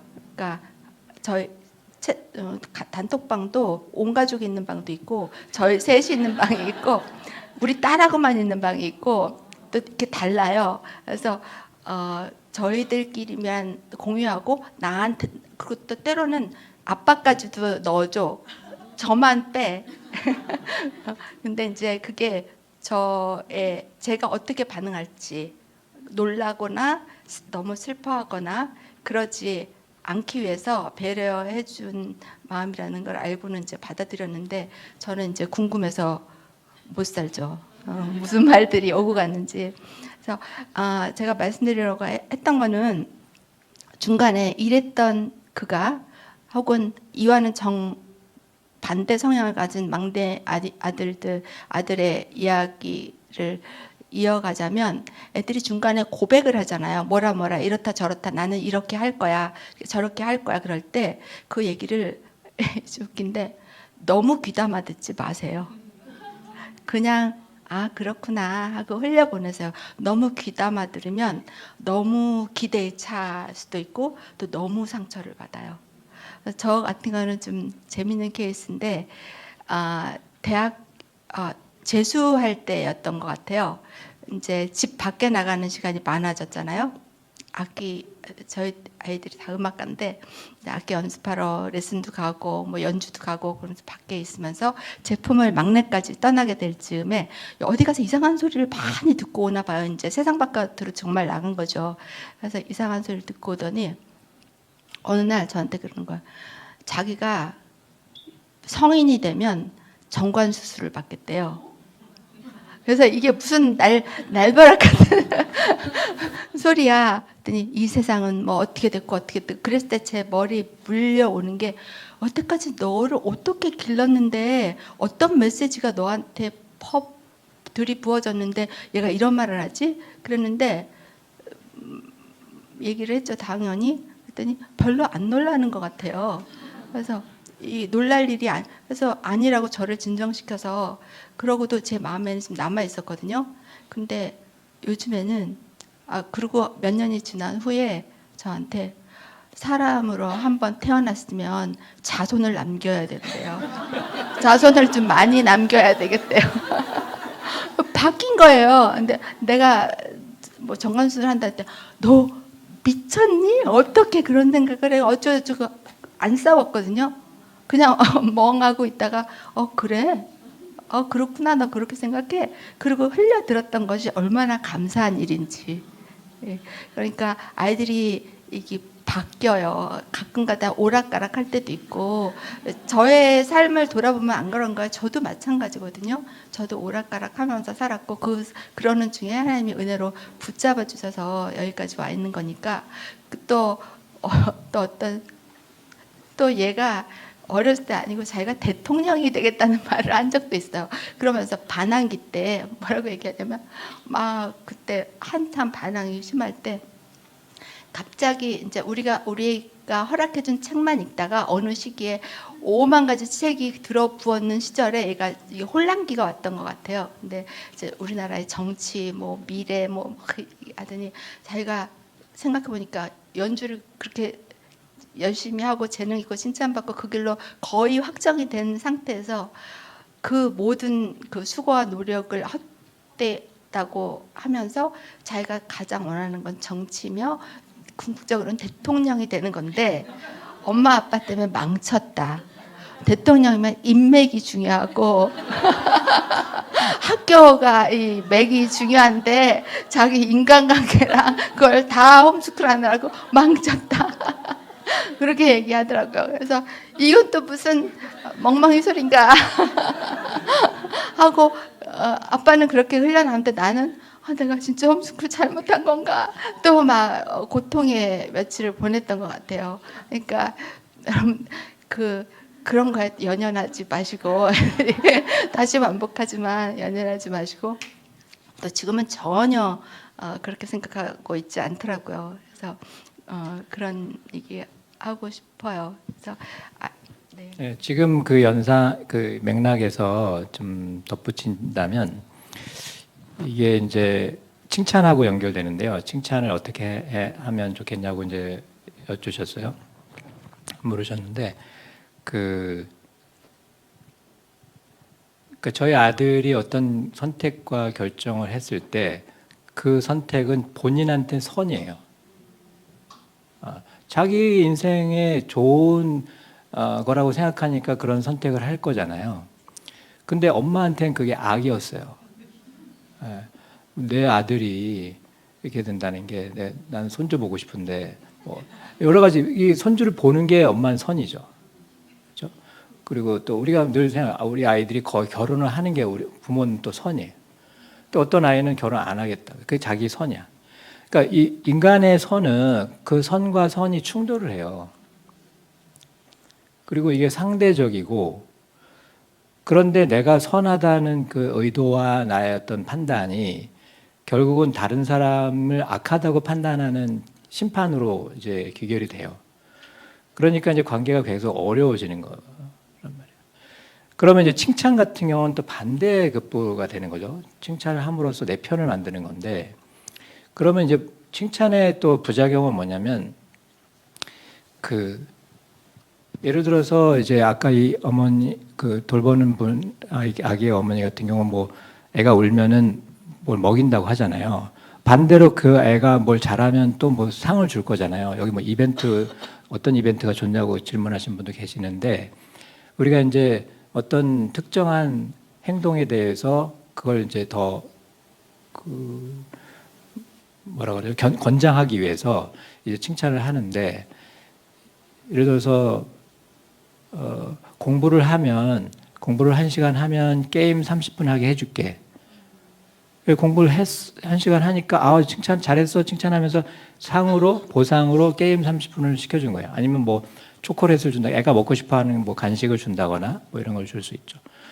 그러면 이 아이는 그 공부를 왜 할까요? 네, 자기가 하고 싶은 거 아니면 자기가 먹고 싶은 거를 얻어내는 수단이 되는 거예요. 공부가. 그래서 그 보상이 안 되면은 그 공부를 할까요, 안 할까요? 안 할 가능성이 높죠. 물론 그렇게 되지 않는 좋은 케이스는 뭐냐면 그렇게라도 억지로 하다가 공부의 맛을 들려버리면 괜찮아요. 그러니까 칭찬이나 보상을 안 받아도 공부 자체가 즐거워지면 그 아이는 거기에서 좋은 이제 결과를 우리가 기대하는 좋은 결과죠. 그것도 뭐 사실 좋은 결과는 아닌데 아닐 수도 있죠. 또 그렇게 공부를 잘해가지고 지금 나라를 이렇게 한 사람도 계시잖아요. 그래서 그 공부를 잘하는 것이 모든 사람에게 선이 아니에요. 사실은 제가 똑똑한 사람이 행복하지 않다라는 책도 제가 자꾸 소개해드렸잖아요. 그러니까 우리가 생각하는 공부를 하는 건 선이고 공부를 안 하고 노는 거는 악. 이런 관념들은 다 선악과를 따먹은 우리의 그냥 죄성이에요. 쉽게 말하면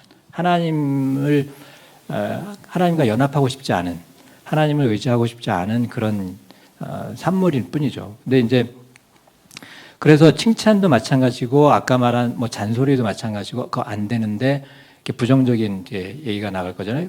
또 비난을 한다거나 아니면 이제 설득을 한다거나 이런 여러 가지 것들인데 어떤 경우는 올바른 거를 설명해 줄 필요는 있어요. 예를 들어서 저희 아이가 어떤 정관 수술 얘기했을 때 성경에 자녀를 낳는 게 복이고 뭐 이런 게 이걸 몰라서 자기가 그렇게 하겠다 그런 게 아니에요. 저희가 만약에 그런 걸 안 알려주는 상태에서 무지한 상태에서 그런 선택을 했다 그러면 이거는 가르쳐 줘야죠. 그러니까 아이가 무지한 상태에서 그런 행동을 한 거면은 그걸 설명할 필요가 있어요. 그런데 아는데도 그렇게 한다는 것은 다른 국면이 들어가는 거예요. 그래서 이럴 때 우리가 이제 그 행동에 맞춰서 대응을 할 것인지 아니면 그 아이의 행동 이면의 존재를 내가 대할 것인지 이것을 결정해야 되는데 이 칭찬과 이 체벌도 마찬가지죠. 이 반대인데 그러니까 체벌은 또 반대로 체벌 안 당하려고 그걸 하는 거예요. 또 체벌 안 당하려고 그걸 안 하는 거가 되는 거죠. 그 체벌이 없으면은 할 수 있는데 체벌이 없으면은 안 할 수 있는데 그렇게 반대로 이렇게 힘을 거기서 힘을 받는 거잖아요. 이게 다 뭐냐면 우리는 보상, 성과, 결과에 이게 결과가 중요하다는 메시지를 계속 전달하는 거예요. 그리고 그 전달하는 이유가 뭐겠어요? 내가 그렇게 생각하기 때문에 그렇게 전달하는 거예요. 그러면 뭐가 중요하냐? 이게 믿음을 보시면요. 믿음의 정의가 좋은 품성의 근거에 행동하면 비록 과정이 보이지 않아도 최상의 결실이 있음을 확신하는 것이잖아요. 그러니까 보이는 현상을 보지 않고 지금 나타나는 결과를 보지 않고 이걸 과정으로 보는 거예요. 아직 끝나지 않은 상태로 보는 거죠.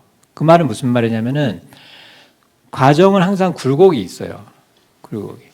그러니까 올랐을 때 기뻐하고 내렸을 때 우울하면은 기쁨과 우울이 계속 반복하겠죠. 이거를 이제 조울증이라 그런단 말이에요. 그러면은 이게 기쁠 때도 더 이상 이제 기뻐지지 않는 거예요. 왜냐하면 우울해질 거라는 걸 이제 학습을 통해서 알잖아요. 이 기쁨은 오래가지 않을 거야. 또 우울한 면이 오겠지. 또 긍정적인 면을 봤다가 또 부정적인 면이 이겠다. 이런 식으로 왔다 갔다 하게 된단 말이에요. 근데 이제 그래서 저희가 그 아이의 그 마음을 그냥 그렇구나. 그 칭찬도 아니고 여기서 이제 그 얘기를 해요. 그 아이를 인지해 주는 거예요. awareness라고 하는 건데, 그러니까 무관심한 게 아니라 관심을 갖되 판단이 없이 하는 거예요. 제가 이 책 여러 번 소개했잖아요. 진짜 자존감이 뭔지, 그리고 진짜 순종이 어떻게 아이들한테 유발되는지 그런 것들이 여기서 이제 소개가 되는데, 그래서 칭찬도 잘못하면은 이제 우리 아이를 조종하는 그 영어로 이제 manipulate, 조종, 나쁘게 내 마음대로 조종하고 싶은 어떤 조정의 역할을 수단이 될 수 있어요. 하나님이 우리를 그렇게 칭찬하시지 않아요. 절대로. 그래서 예수님도 그래서 칭찬을 그렇게 많이 안 하시거든요. 눈여겨보면은. 그 몇몇 사람들, 물론 로마 이제 군인 같은 경우 칭찬을 받죠. 이만한 믿음을 본 적이 없다. 이런 식으로. 그런데 그렇게 자주 하시지 않아요. 우리가 칭찬 자주 하라고 강조했지만은 그래서 이 칭찬과 어떤 체벌을 중립적인 단계로 좀 양쪽을 다 위아래로 이제 이게 좀 치우쳐 있다면 그걸 중간으로 내려서 중립을 좀 유지하는 게 필요하다. 그러니까 아이가 이랬다 저랬다 하거든요. 저희 아이처럼 아주 중대한 문제에 대해서 의견이 이랬다가 이렇게 달라졌다가 이렇게 하는데 어린 아이들도 이거 좋아했다가 싫어했다가 뭐 그래요. 그러니까 그게 자연스러운 그 자기의 흐름이에요. 그러면서 성장을 하는 거라는 걸 우리가 이해해주고 받아주고 관찰해주고 그러면서 관심을 갖고 네가 이렇든 저렇든 똑같이 엄마는 사랑한다. 똑같이 하나님은 너를 사랑한다라고 하는, 너를 사랑하는 이유가 너의 선택이나 결과에 있는 것이 아니라 너를 사랑하는 그 사랑 때문이다라는 부분들을 좀 전달할 수 있으면은 같이 함께 성장할 수 있다는 거죠.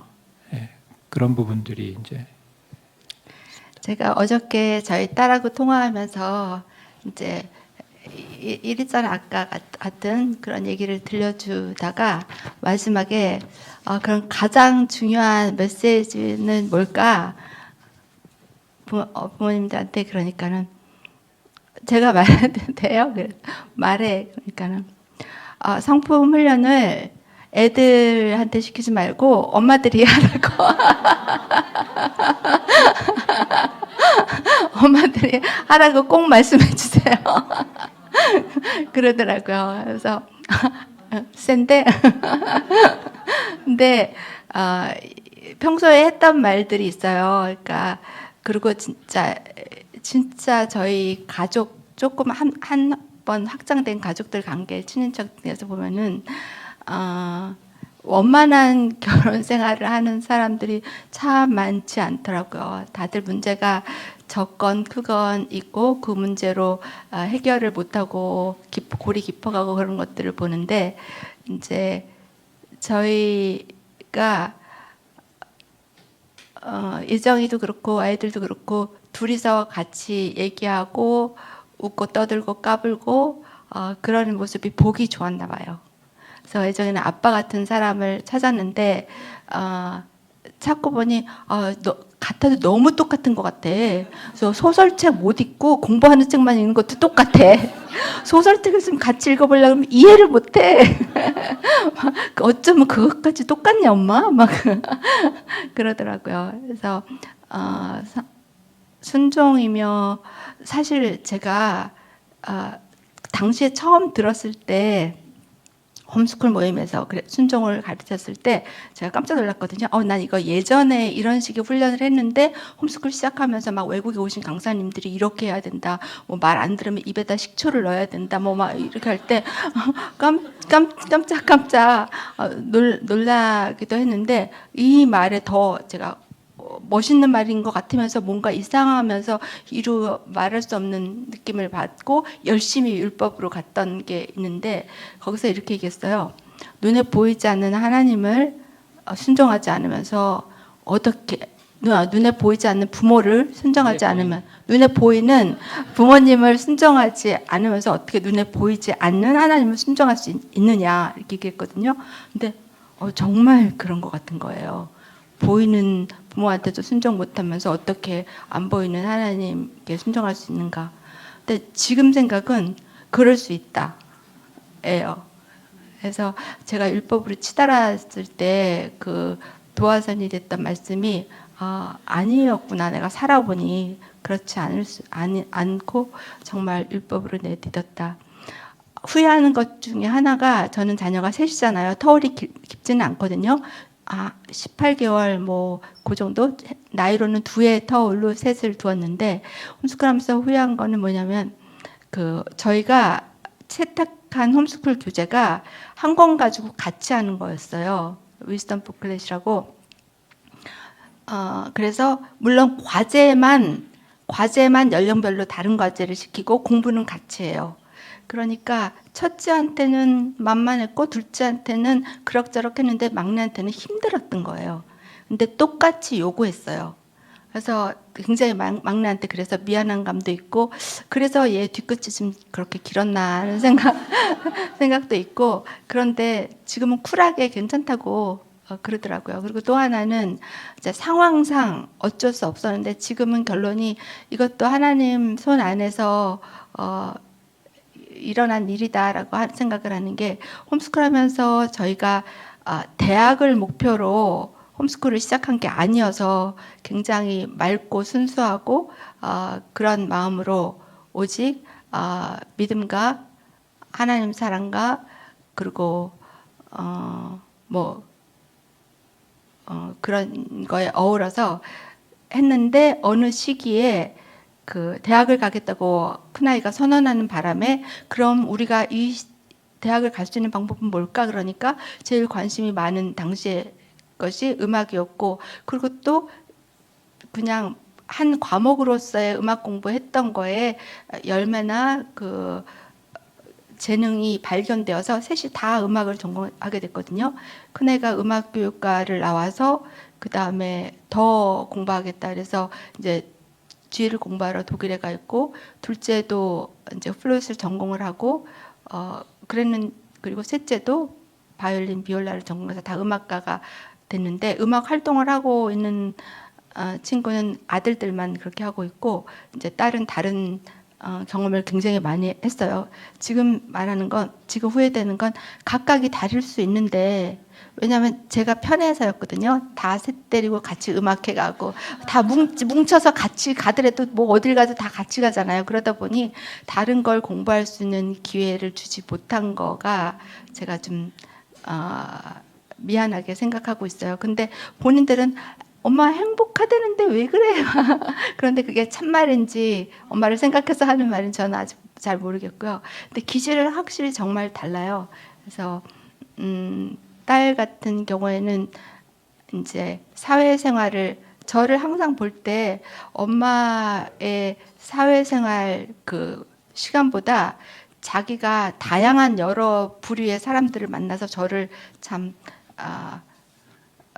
어쩌면 부러워하는 거고 어쩌면 너무 그러니까 주객이 전도된 아기같이 여겨요. 그래서 세상에 얼마나 무서운 사람들이 많은데 이렇게 막 성품만 그렇게 가르치다가 성품 너무 좋으면은 호구가 된다. 이제 세상에 나가서 그거 알고 있어야 된다. 엄마 진짜 엄마들이 성품 좋은 애로 키우고 싶대. 막 이러거든요. 그래서 듣고 보니 얘네들도 그런 호구짓을 한 게 대학생활 때도 뭐 한두 번이 아니었고 그리고 깨지고 이렇게 했는데 그런 생각이 들었어요. 그래서 아이들이 여럿이 있다면 그리고 또 홈스쿨 할 때는 여럿인 것이 굉장히 장점으로 된 게 많잖아요. 그리고 일단 그럴 경우에 첫 애는 이제 본보기로 그랬다가 둘째 밑으로 내려오면서 개선돼서 되는데 그게 잘 안 되는 게 다른 애거든요. 그래서 얘한테는 됐던 게 얘한테 뭐 이게 안 돼요. 각각이 너무 다른 존재여서 그런 마인드로 보는 것과 그냥 저같이 아무 생각 없이 생각은 많이 하는데 정작 생각할 때는 생각을 못했던 그게 후회되는 것 중 하나입니다. 그리고 이제 성품에 대해서 이제 우리가 오해 아닌 오해를 할 수 있는데요. 왜냐하면 최근에 성품이 화두가 되면서 뭐 성품이 실력이다. 그리고 성공이 우리 제목도 그리고 성공의 길. 근데 저희는 진정한이라는 말이 들었으니까 사실 우리가 생각하는 성공이 아닌데 사실은 그래도 이제 성공을 위한 수단이 된다. 그리고 성품이 좋으면 공부도 열심히 하겠지. 뭐 이런 기대로 이제 성품을 우리가 좋게 생각하지만 사실 성품은 제대로 하면 굉장히 우리가 싫어하는 겁니다. 예를 들어서 여러분의 자녀가 제가 이제 여러분의 자녀에게 진실성을 가르쳤어요. 진실해지기 시작했어요. 어디까지 진실해졌냐면 시험을 보는데 모르는 거를 찍지 않는 거예요. 모르는 문제를 답을 안 써.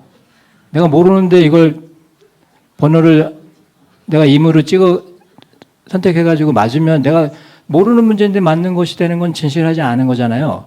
그래서 답을 안 써서 여러분의 자녀가 시험에서 뭐 30점을 맞았어요.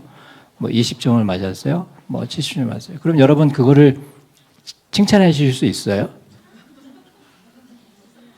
야, 너 진짜 잘했다. 엄마는 그럴 용기가 없었는데 그래서 계속 찍었는데 너는 정말 진실하구나라고 칭찬해 줄 수 있냐고. 이게 굉장히 어려운 거예요. 그러니까 무슨 말이냐면 성품대로 살면 아까 이제 세상에 악한 사람들이 많고 그러니까 호구된다는 말도 있는데 물론 성품에는 다양한 성품이 있고 균형을 맞추게 되면 호구가 안 될 수 있어요. 사기도 안 당할 수 있고. 그런데 그렇다고 해서 성품이라는 것이 항상 내 이득을 극대화하는 쪽으로 기능이 항상 열려 있는 건 아니잖아요.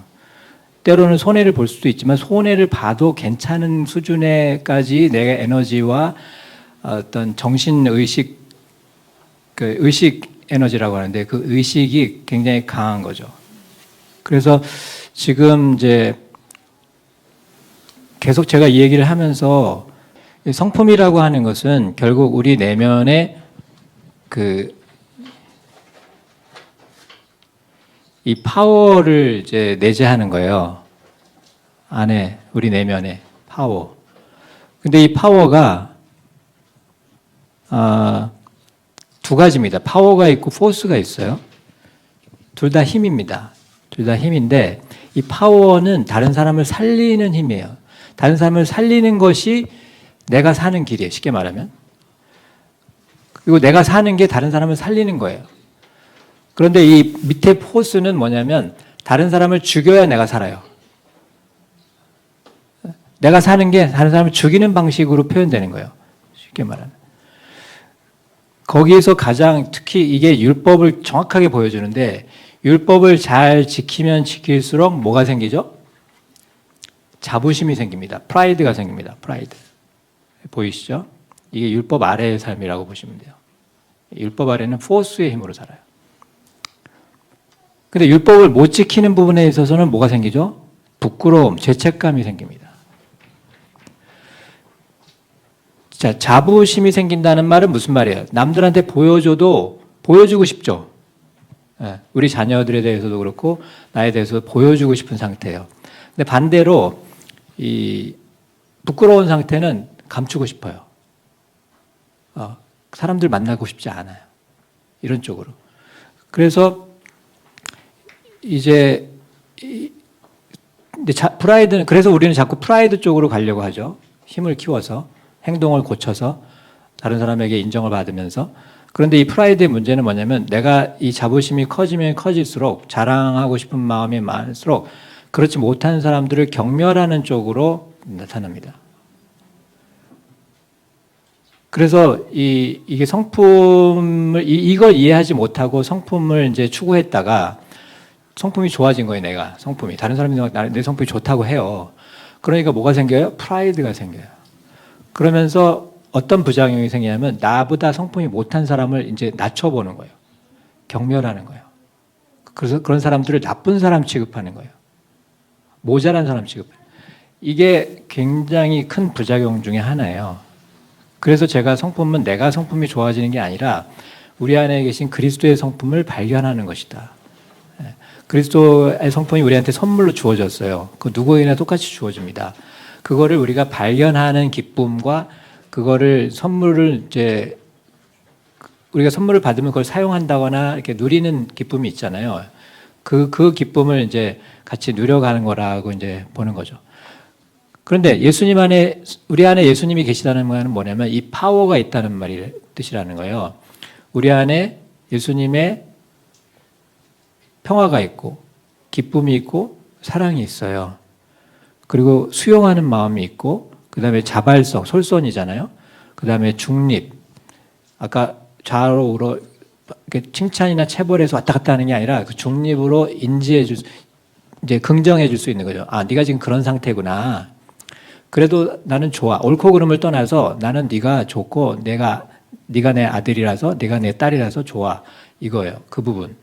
그리고 이 커리지는 용기랑 비슷해요. 아니, 믿음이랑 비슷해요. 믿음. 보이지 않는 걸 보게 되면 여기서부터 이제 프라이드를 넘어서게 되는 거죠. 그래서 보이는 영역으로만 살게 되면은 그게 이제 율법이고 행동주의라고 하고 성과주의, 능력주의, 세상에서는 그걸 능력주의라고 합니다. 교회 안에서는 그걸 율법주의라고 하는데 그래서 그 부분에서 벗어나려면 보이지 않는 것의 가치를 볼 수 있는 힘이 이제 생겨야 되는 거죠.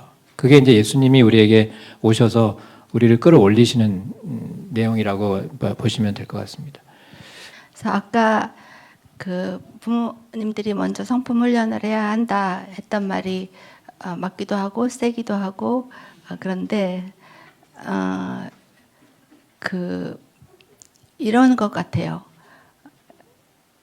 저희 딸이 했던 말 중에 뭐냐면 성품에 대해서 많이 알면 알수록 이제 머리로는 다 이해를 하죠. 문자도 알고 이해력도 있고 그리고 또 타당하고 자기도 마음으로 동의가 되고 또 그러고 싶고 그러니까 그런데 안 되는 부분들이 있잖아요. 그랬을 때 느끼는 죄책감도 있지만 더불어서 그것을 엄마 아빠가 지시했을 때 엄마 아빠는 그럼 진실하냐? 엄마 아빠는 인내하냐? 엄마 아빠는 온유하냐? 화살이 다른 사람에게 좀 맥락이 조금 같은데 교만해지는 그런 게 다른 사람한테 그러는 거는 둘째치고 부모와의 관계에서 그것이 촉발되면 정말 그거는 부작용이라는 생각이 들거든요. 초사한 부작용은 정말 막아야지 된다. 그래서 예를 들어서 아이들이 에게 또 우리도 아이의 연기를 아는 것처럼 아이도 우리의 연기를 알거든요. 애들은 정말 센스가 무한해요. 말하지 않아도 표정 하나, 눈 찡긋 하나 가지고도 온 집안의 분위기를 다 파악하잖아요. 그러니까 정말 열심히 우리가 성품 클래스를 마쳤다면 성품 하나하나에 마음을 합해서 내 삶에서 그리스도께서 나를 이 성품까지 이끄시도록 바라고 구하는 게 필요하다는 생각이 들어요. 또 까먹었다. 할 게 너무 많은데 우후죽순으로 막 팍팍팍 뛰었다가 사라져서 시간이. 그리고 이제 이런 안타깝네요. 질문이 있었어요. 그 아이가 아직 예수님을 영접하지 않았는데, 그러니까 쉽게 말하면 신자가 아니라는 얘기예요. 그 어떻게 하면 좋겠냐. 그리고 이제 그 경건의 시간을 어떻게 갖나, 뭐 이런 얘기를 하셨는데, 그러니까 그 이게 솔선을 여러분이 이제 보시면 알겠지만, 솔선은 이게 솔선의 본질은 뭐냐면 먼저 하는 거거든요. 남보다 먼저 하는 거예요. 그 앞서 하는 거죠. 그게 이게 하나님의 본질을 보여주는, 이제 모든 성품은 하나님의 본질, 성품을 얘기하는데, 우리가 아직 죄인 되었을 때라고 성경에 나오거든요. 우리가 아직 죄인 되었을 때 하나님께서 아들을 보내사, 그렇죠? 그를 희생 제물로 삼아서 우리를 구원하셨다 이렇게 하는데, 거기 성경에는 없는데 사실 거기 솔선해서가 들어있는 거야. 먼저. 저희도 이걸 몰랐을 때는 우리 아이들이 이제 서로 티격태격 하잖아요. 세 자녀가. 그러면은 이제 재판을 하면 가해자가 있고 피해자가 이제 결정이 돼요. 근데 어떨 때는 그게 둘 다 가해자고 둘 다 피해자인 경우도 있어요. 그렇죠? 목격차가 필요해요. 예, 그래서 아무튼 그렇게 결정이 되면은 이제 뭐라고 하냐면 가해자한테 사과하라고 해요. 빨리 사과해. 사과해요. 어떻게 빨리 사과가 돼요, 그게. 여러분은 사과가 돼요? 자기가 남편한테 잘못한 거 알았어. 바로 가서 여보 잘못했어. 껴안아주고 막 뽀뽀해주고 할 수 있어요? 안 되잖아요. 근데 저희는 그렇게 했어요. 그러면 그렇게. 그 다음에 또 뭐예요? 피해자한테 사과 받았지? 네. 사과 받았으면 어떻게 해야 돼? 용서해야지. 이렇게 가르친단 말이에요. 그러면 이 사과하는 것도 성품이고 용서하는 것도 성품인데, 지금 성품을 지금 기계적으로 우리가 접근하고, 여기서 중요한 건 순서가 뒤바뀐 거예요. 세상에서, 율법 세계에서는 사과가 먼저고 용서가 나중에 맞아요. 세상은 그렇잖아요. 그게 정상이에요. 근데 율법은 이상한 거란 말이에요. 제 아내가 저보고 이상하다 하듯이 뒤집어져요. 우리가 사과하지 않았는데 하나님이 먼저 용서를 해버리신 거예요. 그러면 자 보세요. 하나님의 그 솔선에 연결되어 있는 명령이 하나님의 나라를 찾으라래요. 하나님의 나라. 그럼 하나님의 나라를 찾으라는 말은 무슨 말이냐면은 이 세상 나라 방식으로 살지 말고 하나님 나라 방식으로 살아라 이 말이잖아요. 그 하나님의 나라 방식은 용서가 먼저고 사과가 나중인 거예요. 그러니까 피해자가 먼저 용서하는 게 먼저인 거예요. 이게 좀 말도 안 되는 거죠. 이게 율법적인 사고에서 되나요? 안 돼요. 합리적인 사고에서, 인간적인 사고에서 안 돼요. 이거는 불가능해요. 기적이 일어나야지, 천지개벽이 일어나야 가능한 일이라고요. 그래서 하나님이 인간이 안 된다는 걸 이스라엘 백성의 4,000년 역사를 통해서 증명해 준 거예요. 온 이방 나라들에게. 그래 놓고 예수님을 통해서 새 영을 우리에게 주신다. 하나님의 마음을 우리 안에 주신다. 그걸 이제 우리는 성령이라고 하잖아요. 그리스도의 영이라고도 하고. 그 영이 우리 마음에 왔을 때 그 마음에서 나오는 것이 이제 진짜가 되는 거죠. 그러면은 이제 사과를 받지 않은데도 용서할 수 있는 힘이 생기고, 용서하고 싶은 마음이 생기고, 그 사람이 사과 안 해도 불쾌하지 않고, 이런 것들이 생기는데, 이거를 노력으로 해보려고 하세요. 훈련으로 될 것 같아요, 이것이?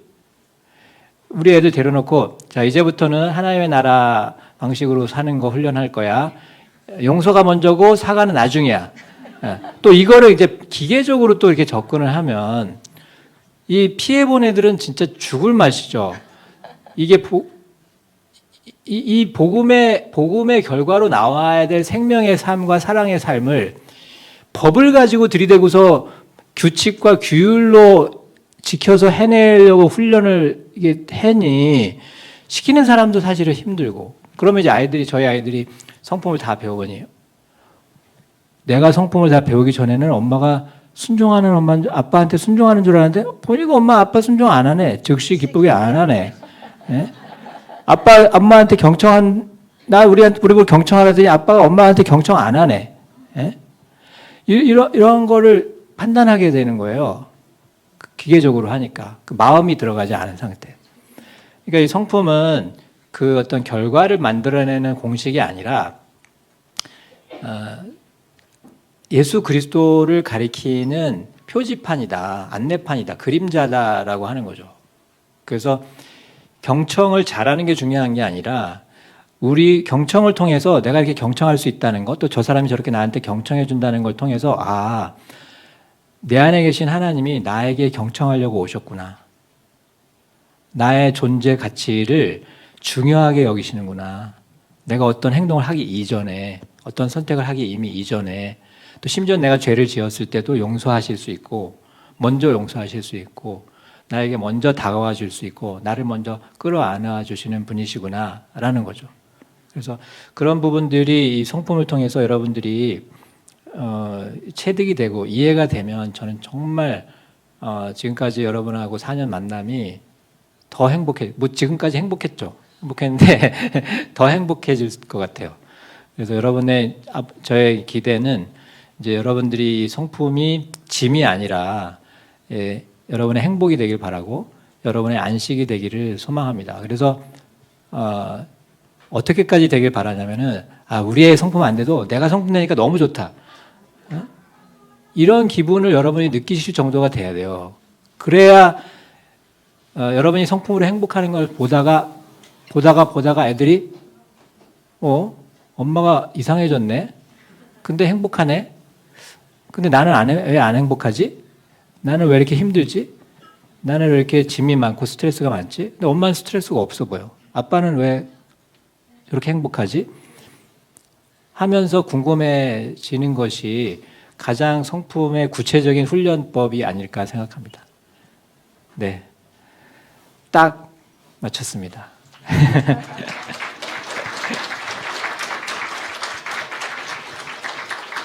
혹시 마지막에 그래도 이거 하나는 물어봐야겠다라고 어차피 제가 여러분의 주신 질문을 다 답하진 못했으니까 미련이 이제 아쉬움이 남으셔서 하실 분 혹시 있으세요? 네, 시간이 다 돼서 가셔야 되죠? 네. 만나 뵈서 너무 반가웠고요. 사실은 그 사례들 이런 것들 저희가 축약하느라고 말씀드리지 못한 것들 중에서 떠오른 생각들이 갑자기 후반에 많아서 좀 시간 제한이 아쉽기는 합니다. 그러니까 성품 훈련을 율법적으로 했던 것이 가장 후회되는 일이면서 그런데 그럼에도 불구하고 그것에 대한 열매들이 저에게 있었어요. 그래서 그 열매들을 나누고 싶은 마음은 있지만 일단 큰 맥락에서 이제 정리가 잘 된 것 같고요. 만나 뵈서 반가웠습니다. 네, 7년 만에 마이크를 잡으니까 자꾸 한마디라도 하고 싶어가지고 네, 마무리하겠습니다. 감사합니다. 네, 또 개인적으로는 얼마든지 열려 있으니까 저희한테 개인적으로 나중에 뭐 카톡을 하시든지 문자로 질문을 해주셔도 저희는 뭐 무료로 해드리겠습니다.